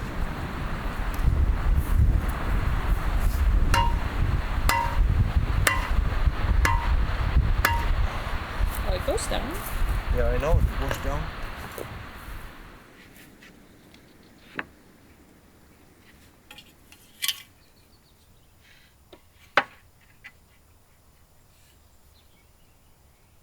This is the straight set. I'd say so.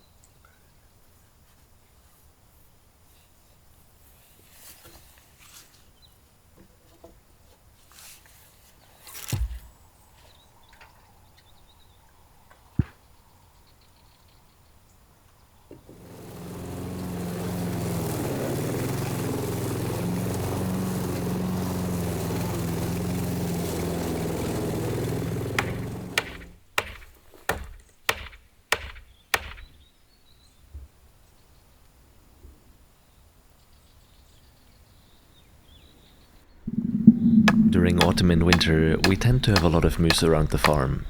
So much so that all willows are fully trimmed by the end of the year.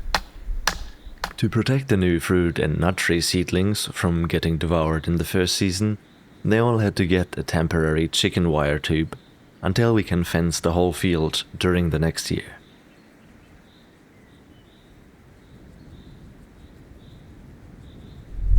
It looks like there is a new storm coming by in the next days, so it might be a wise idea to strengthen the gateposts a little.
Today marks a sad day for these boots.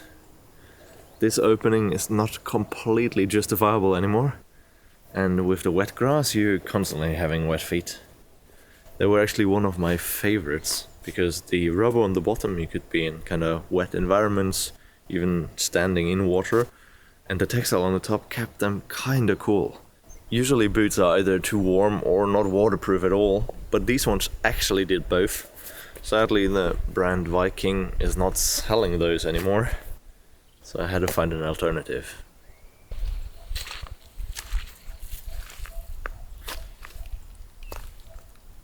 Let's see how these guys are holding up as work boots. My first impression is that they're definitely not too warm.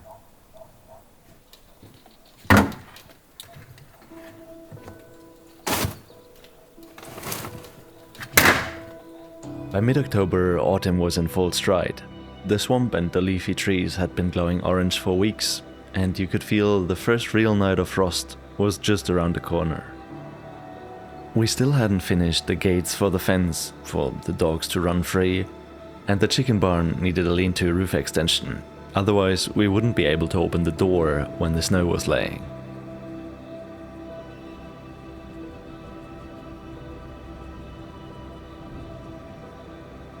The full 150 meters of slabwood fencing ended up costing us about $500 for the old poles and the linseed oil.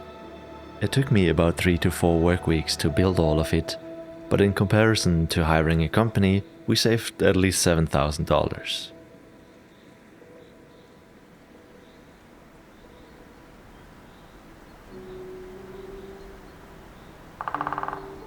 As usual for mid-Norway, we have a lot of rain during this period of the year, and by now the lake level had risen to the highest point I had ever seen.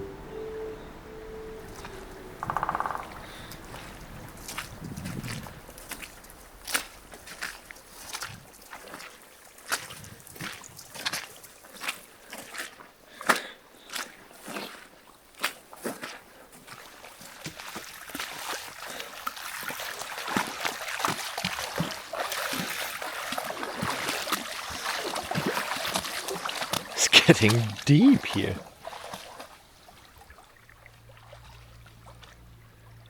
The water is at least 1 meter higher than usual.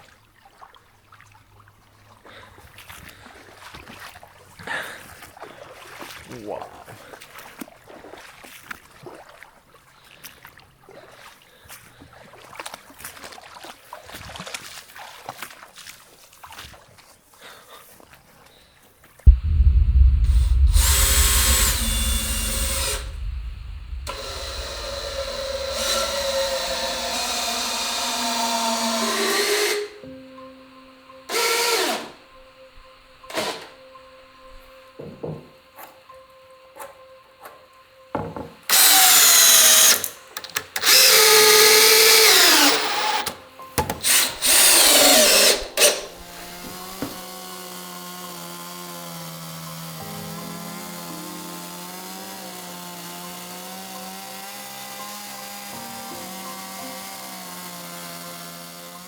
Pretty solid, I might say. Let's see if it fits.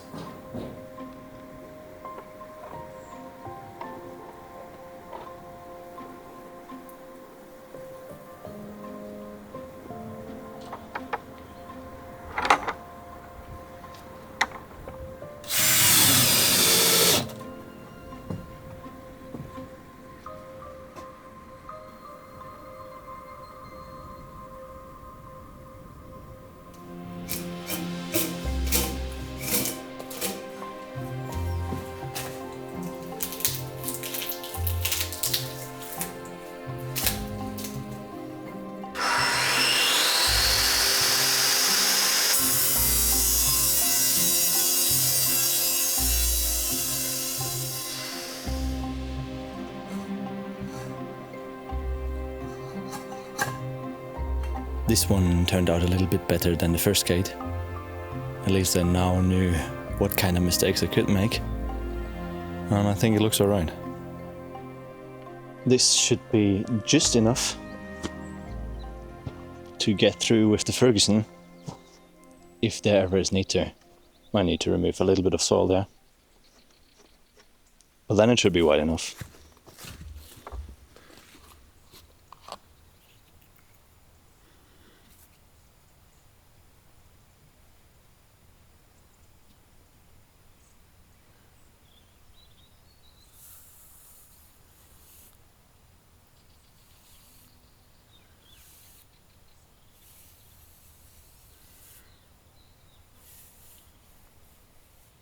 The charring and the linseed oil itself should be enough to keep this from rotting away.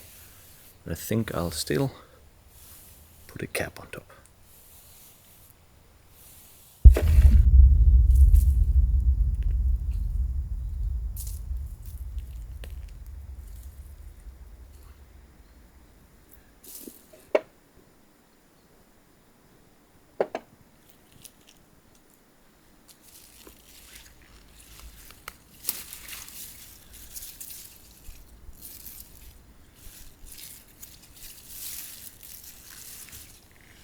None of those is particularly big.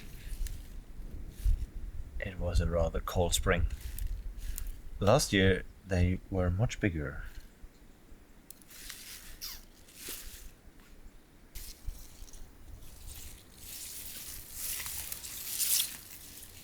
This one was okay.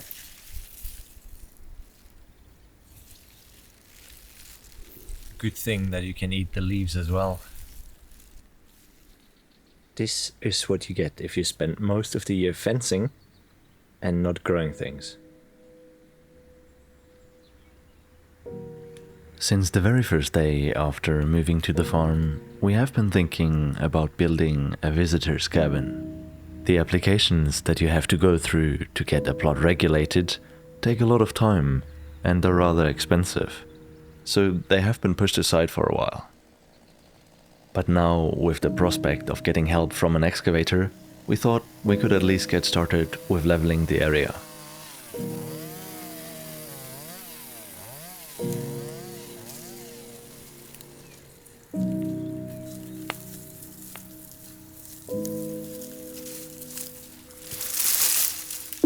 We got the first icy on the bench this morning. The fog has made it really cold over the night. It is still hanging pretty low over there.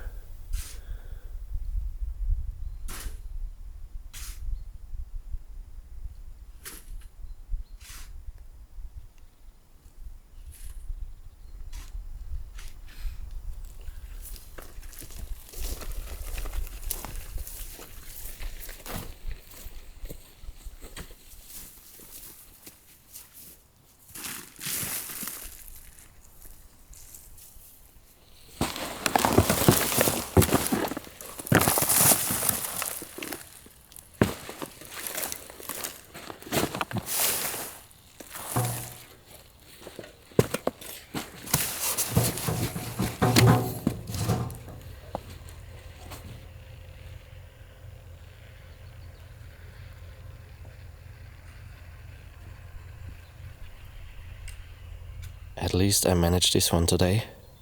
On this property you unfortunately can't really take sick days. Later today or tomorrow our friend and neighbor is coming to flatten this pile out for some more growing space next year. So moving the rest of the sawdust wasn't really optional. The soil from fixing the house drainage will be the foundation for the new 15 by 6 meter growing field. The manure from the barn cellar would go on top of that, and we will end the layering with 10 centimeters of soil. If everything goes as planned, then that field with the better sun conditions should deliver enough rhubarb, potatoes, beets and onions to get us through the year. And maybe there's even some that we could sell.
Both the soil pile and the future cabin spot were leveled out pretty quickly, so while we were at it, Ola dug a second pond that would let us extend the chicken yard and potentially add ducks down the line.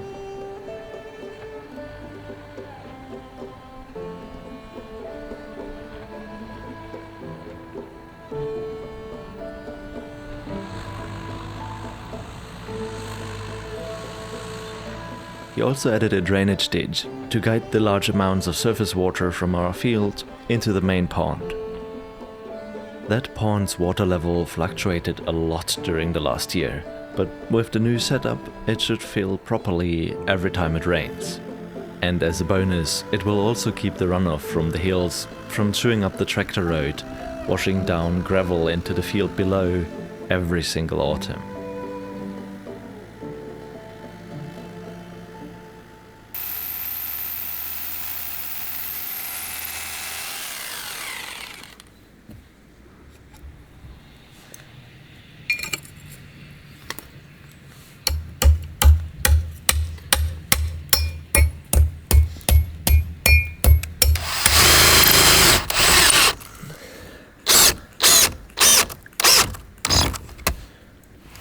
It's actually only 4 o'clock now.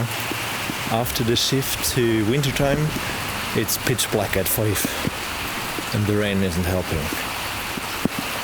Fence is going though, and I'm sure the ponds are doing well too.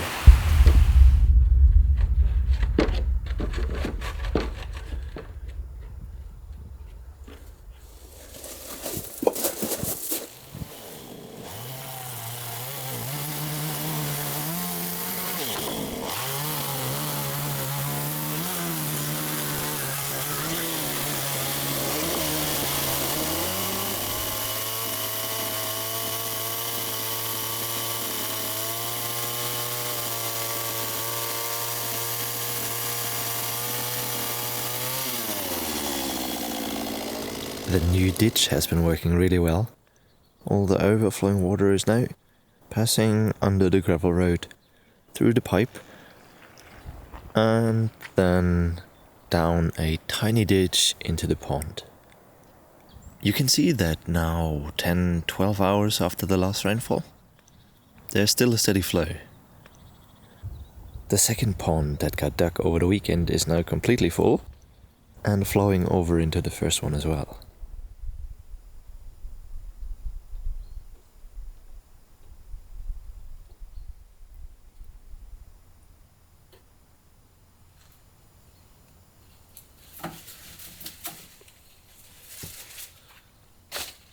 Quite a decent size of tomatoes as well. Just nothing is getting red.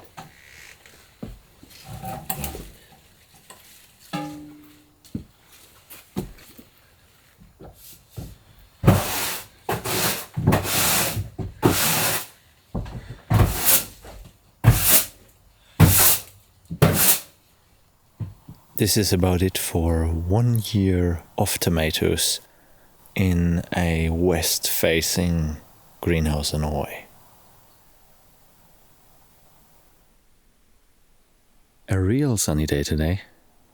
Now that we do not have so much light hours left, you better make the most out of the ones without rain or overcast.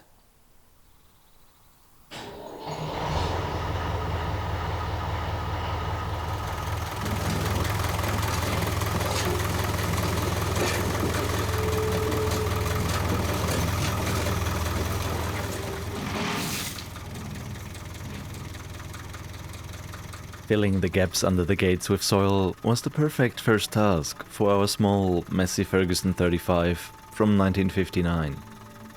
We had about zero experience with tractors at that point, and I was pretty happy just to get it started. The front loader was a real nice change from the wheelbarrow, but after a few minutes we noticed that the engine was leaking a good amount of diesel, so we called it a day to sort that out first. Driving back into the garage, I wasn't really aware that from this day on, I would slowly turn into an involuntary agricultural mechanic.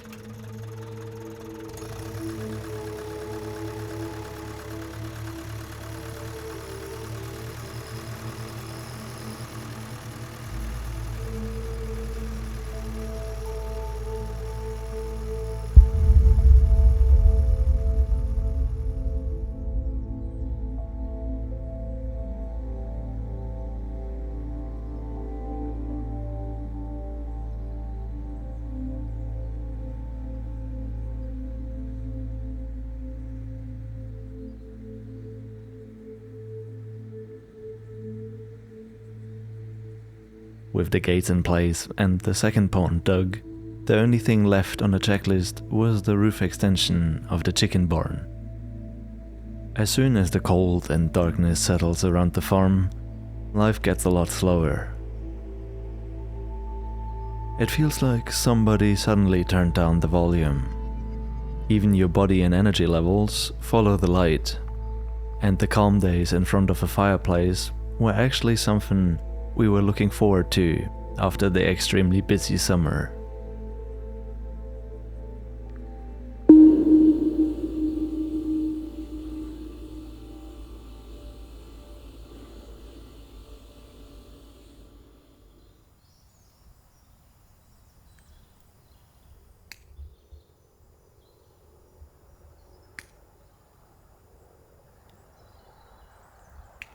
Are you and Björni having fun? Yeah, it's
The tractor wasn't starting anymore yesterday, after just using it once. It sounded like the battery was dead, so I hope this borrowed charger will do the job. Okay. Everything in neutral. And now choke up. There you go.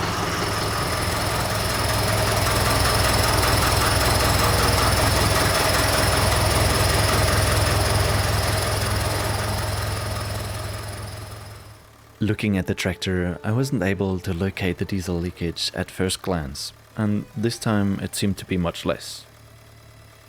It was real good news that the battery took the charge, and I hurried up to get the job done before heading to the mountains to see if I could find a flat spot for the off-grid cabin.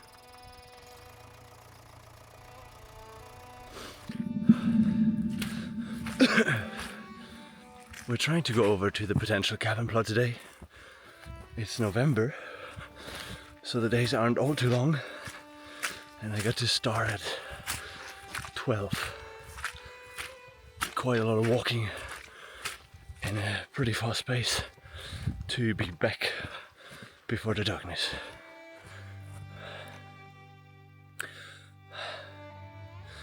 Gorgeous though. Real gorgeous.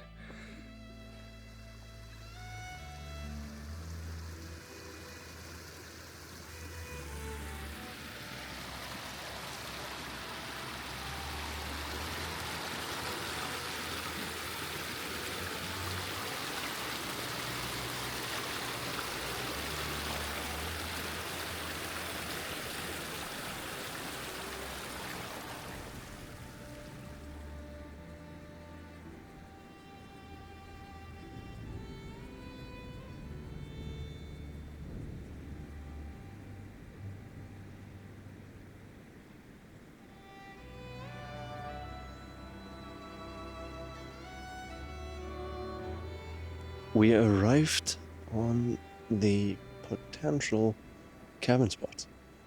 It is 2 o'clock now, so the hike took 1 hour and 50.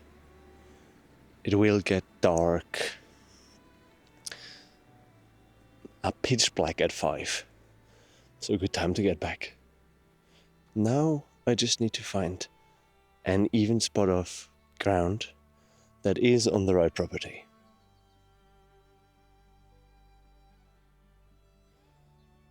Not a sound to hear today. This is by far the best place.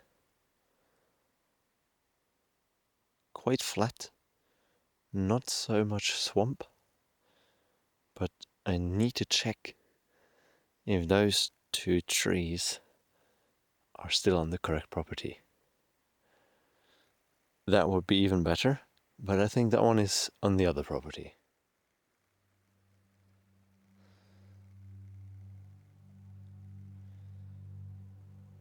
Satisfied with the somewhat even 30 square meters I found on the peninsula, I hurried home to start with the chicken barn before the first snow, and was surprised by 2 very calm visitors.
hold some tension. I have some tension here. Yeah, it doesn't matter now, here.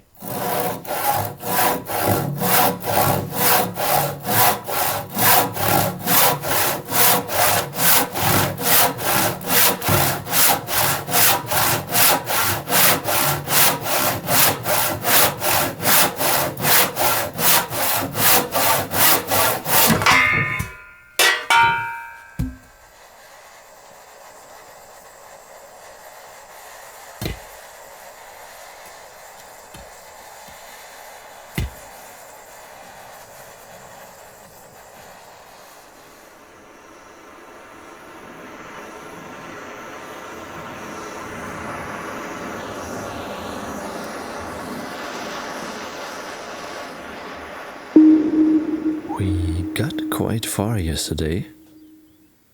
The only thing that's missing now are horizontal connections on top of the beams and the roofing plates.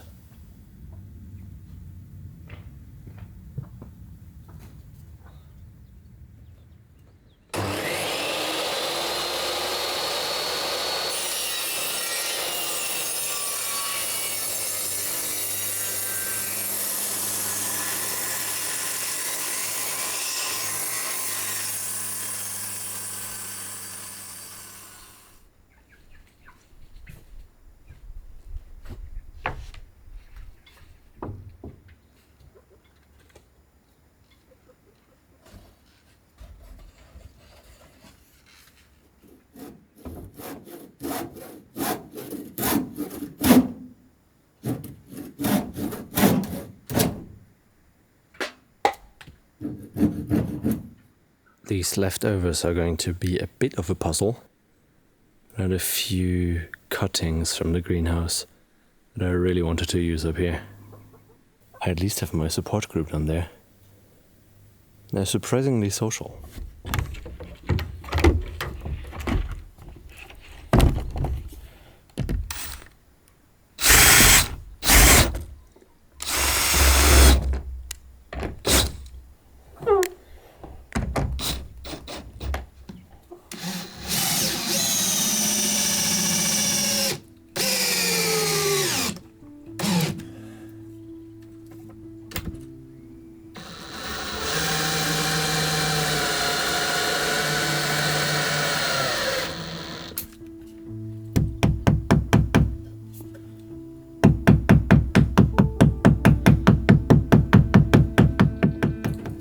The roof is pretty much done.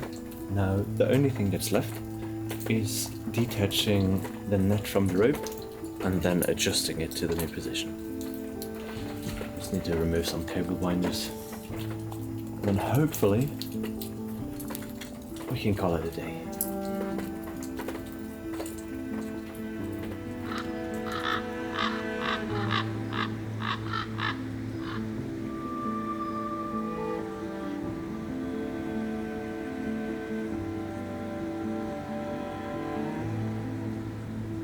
With the now colder temperatures, the first snow wasn't far away.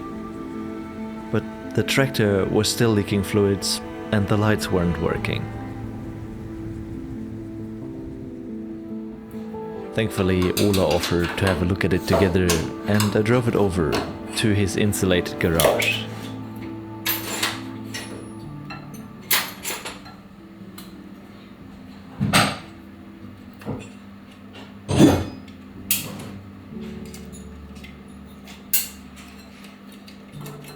While he was busy with the diesel filter, glow plug and electrical wiring, I was changing the headlights and it looked like things were coming together.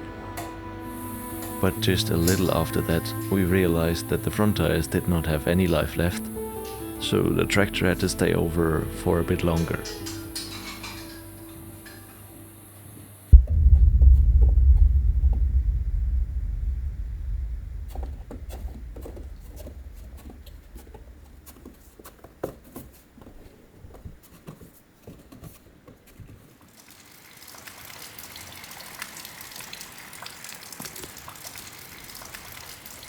The forecast is saying that there's quite a storm coming tonight, and they also predict a lot of precipitation.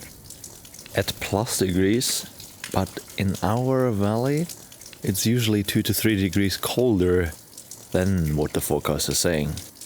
And in that regard, it would be snow.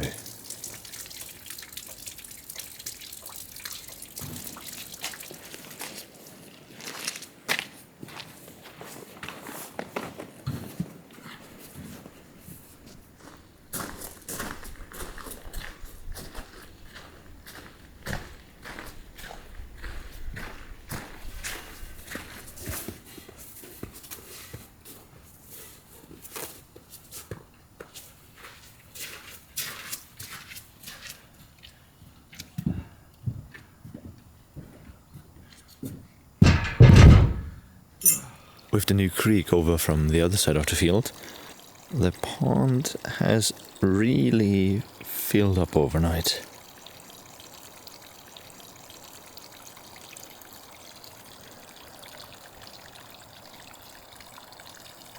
Now it actually looks like a pond again. It's also very nice to have the sound of running water back on the property, even though that's only when we have heavy rainfall.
It's getting a little more with the snow.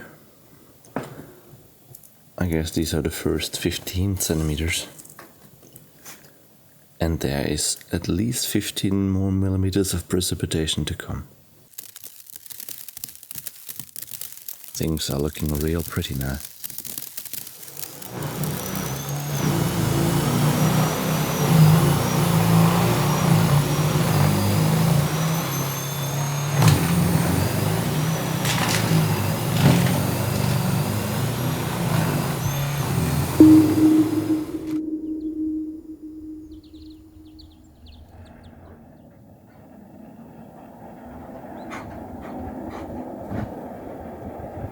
The trees are bending from all the snow. We had another 20-25 centimeters overnight, and things are starting to pile up.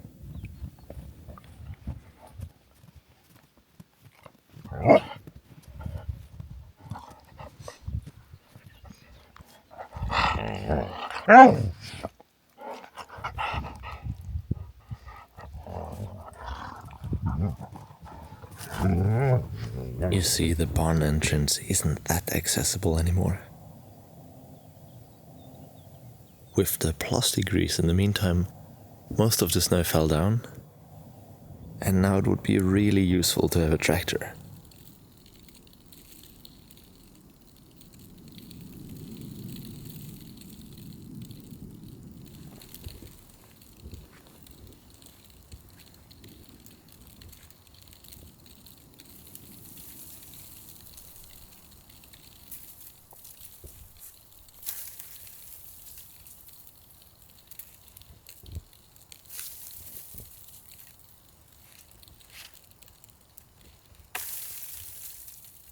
This is really not good. You see, the net was on the end of that birch there, and the snow actually kept staying on it. It got too heavy and snapped off. That one too over there. It took this fence post as well. Ay. It's a bit sad to see the chicken yard all falling together like this. Let's hope I can fix it efficiently in spring.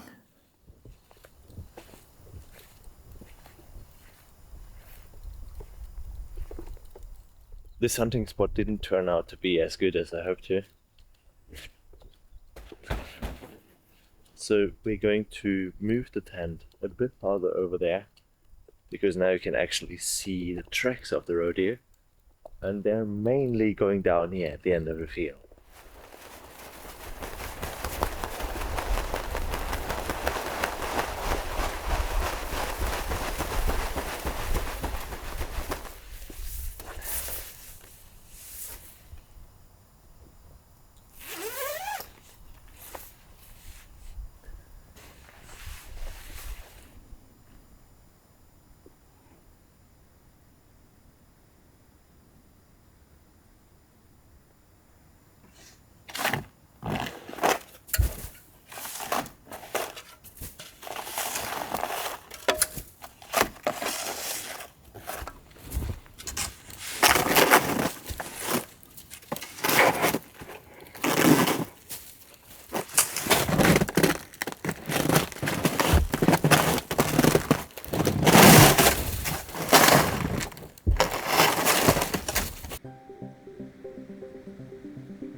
When the snow comes to stay, all outdoor projects are suddenly put on hold.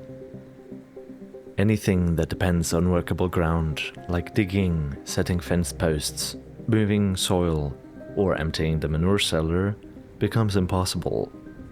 So there's finally time for other things. This year the temperatures had been milder than usual, and the lake wasn't frozen over yet, so ice fishing still had to wait. And without snowshoes or skis, there wasn't much more walking to do in the forest either.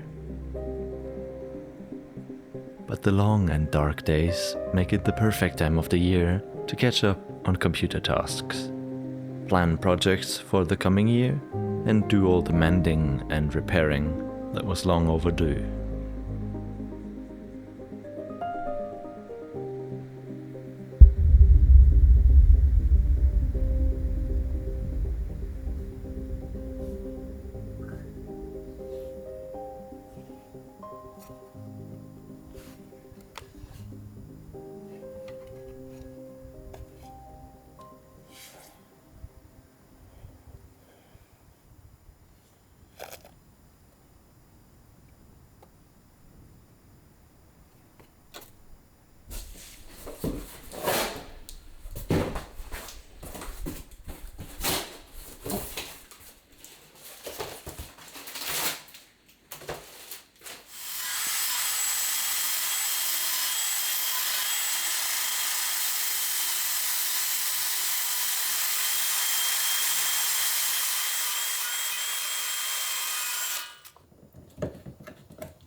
2 years ago, we moved to a farm because it was the only way to live a somewhat healthy human life.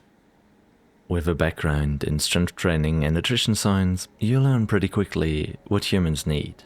Movement, daylight, decent sleep, real food, and not feeling like an insignificant pawn with barely enough money to get by in the city. On a farm, you will have to lift heavy in any weather and without ever visiting the gym. And while you carry, dig, drag, stack and repair, you're slowly building a home and a business for yourself.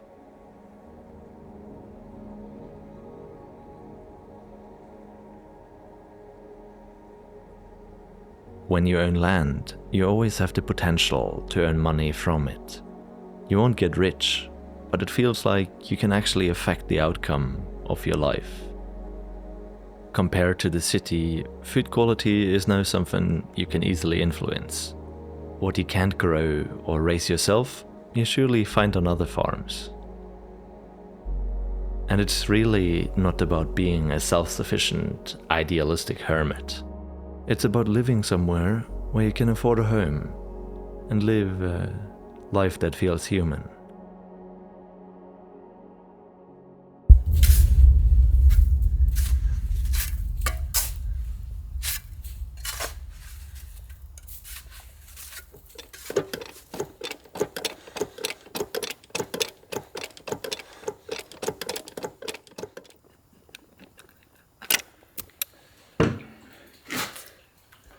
Jeg tror det var den Massey Ferguson her som var konkurrenten til Volvo. Ok. Samme størrelse. Hører du det?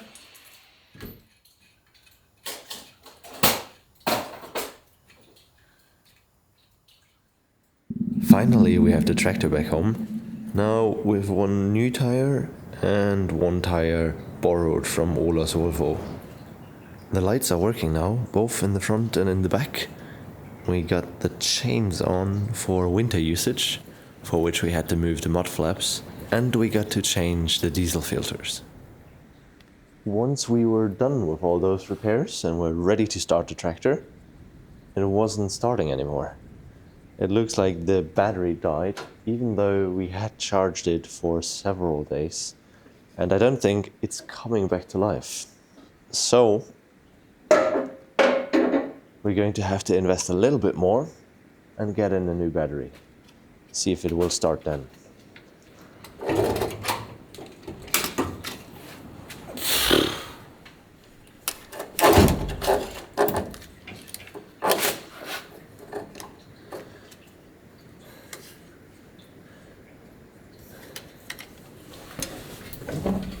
Let's see if it will start.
filling up our porch storage really took a good chunk out of our wood bank. When we started, it was 2.5 times the size. At least we got a bit to refill with.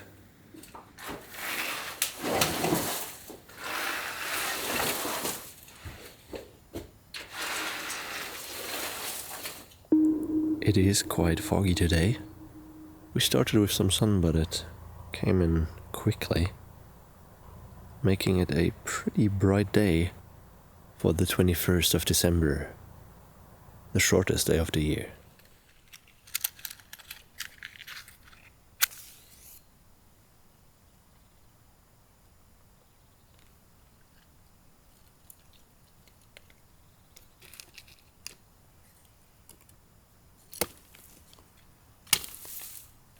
These branches are actually not for the fire, but for the chickens.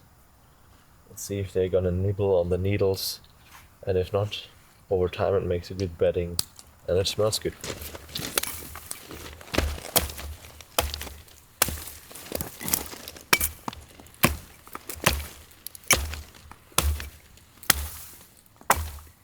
Now we got some pine needles for the chickens and a pole that I can use in summer.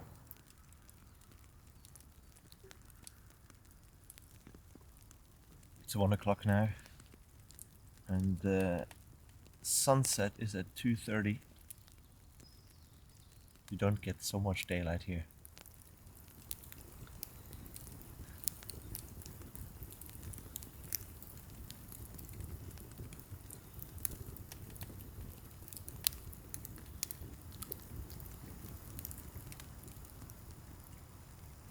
Need to balance it out with caffeine.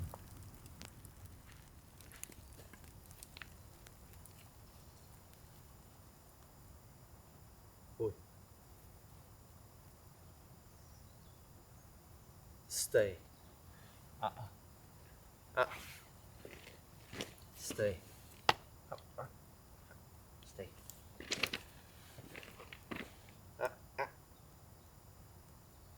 Look.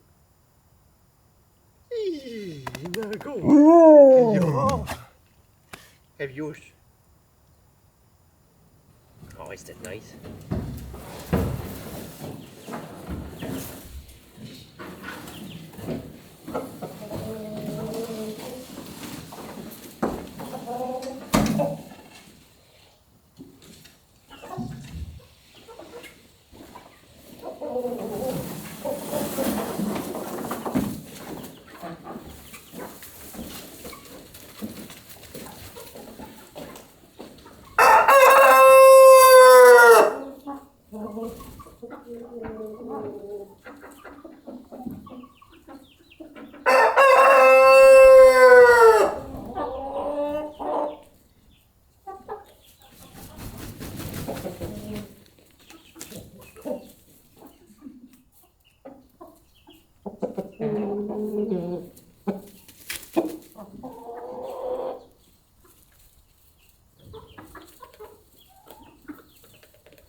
Time to give this wheel back to the Volvo. When we worked earlier on the tractor, we got to fix the diesel leak, but it is still leaking motor oil. I got the line that is needing replacement, so let's hope it's only gonna be a quick job.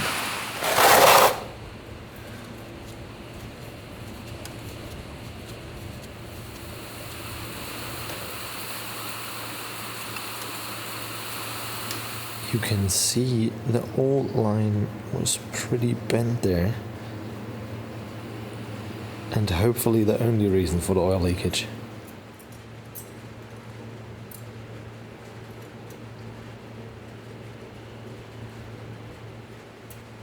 We got to replace the line for the oil and attach the snowblower. I'm very curious how this is going to turn out in the coming days.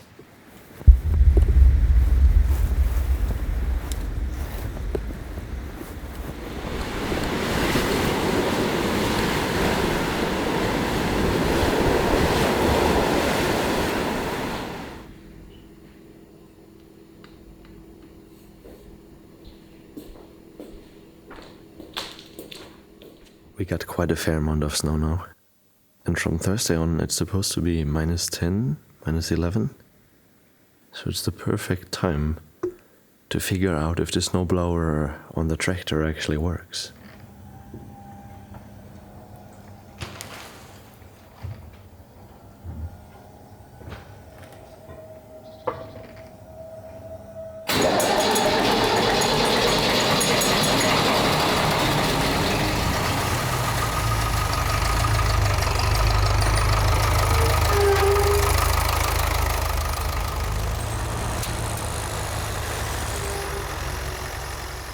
To my surprise, the snowblower was actually working as it should, but the power takeoff of the tractor wasn't really cooperating. So whenever you wanted to have the rotors go, you had to switch off the tractor, change gears and then go again. The clutch pedal will need some serious adjustment, but nothing on this farm comes easy anyways. In the end, I'd rather spend my days knee-deep in a manure cellar or with my hands covered in motor oil than spending another second staring at screens, doing the most intangible tasks while being outcompeted by just another heartless AI startup. With time, I'm very certain that things will get much more efficient. You just have to make it through the first couple of years.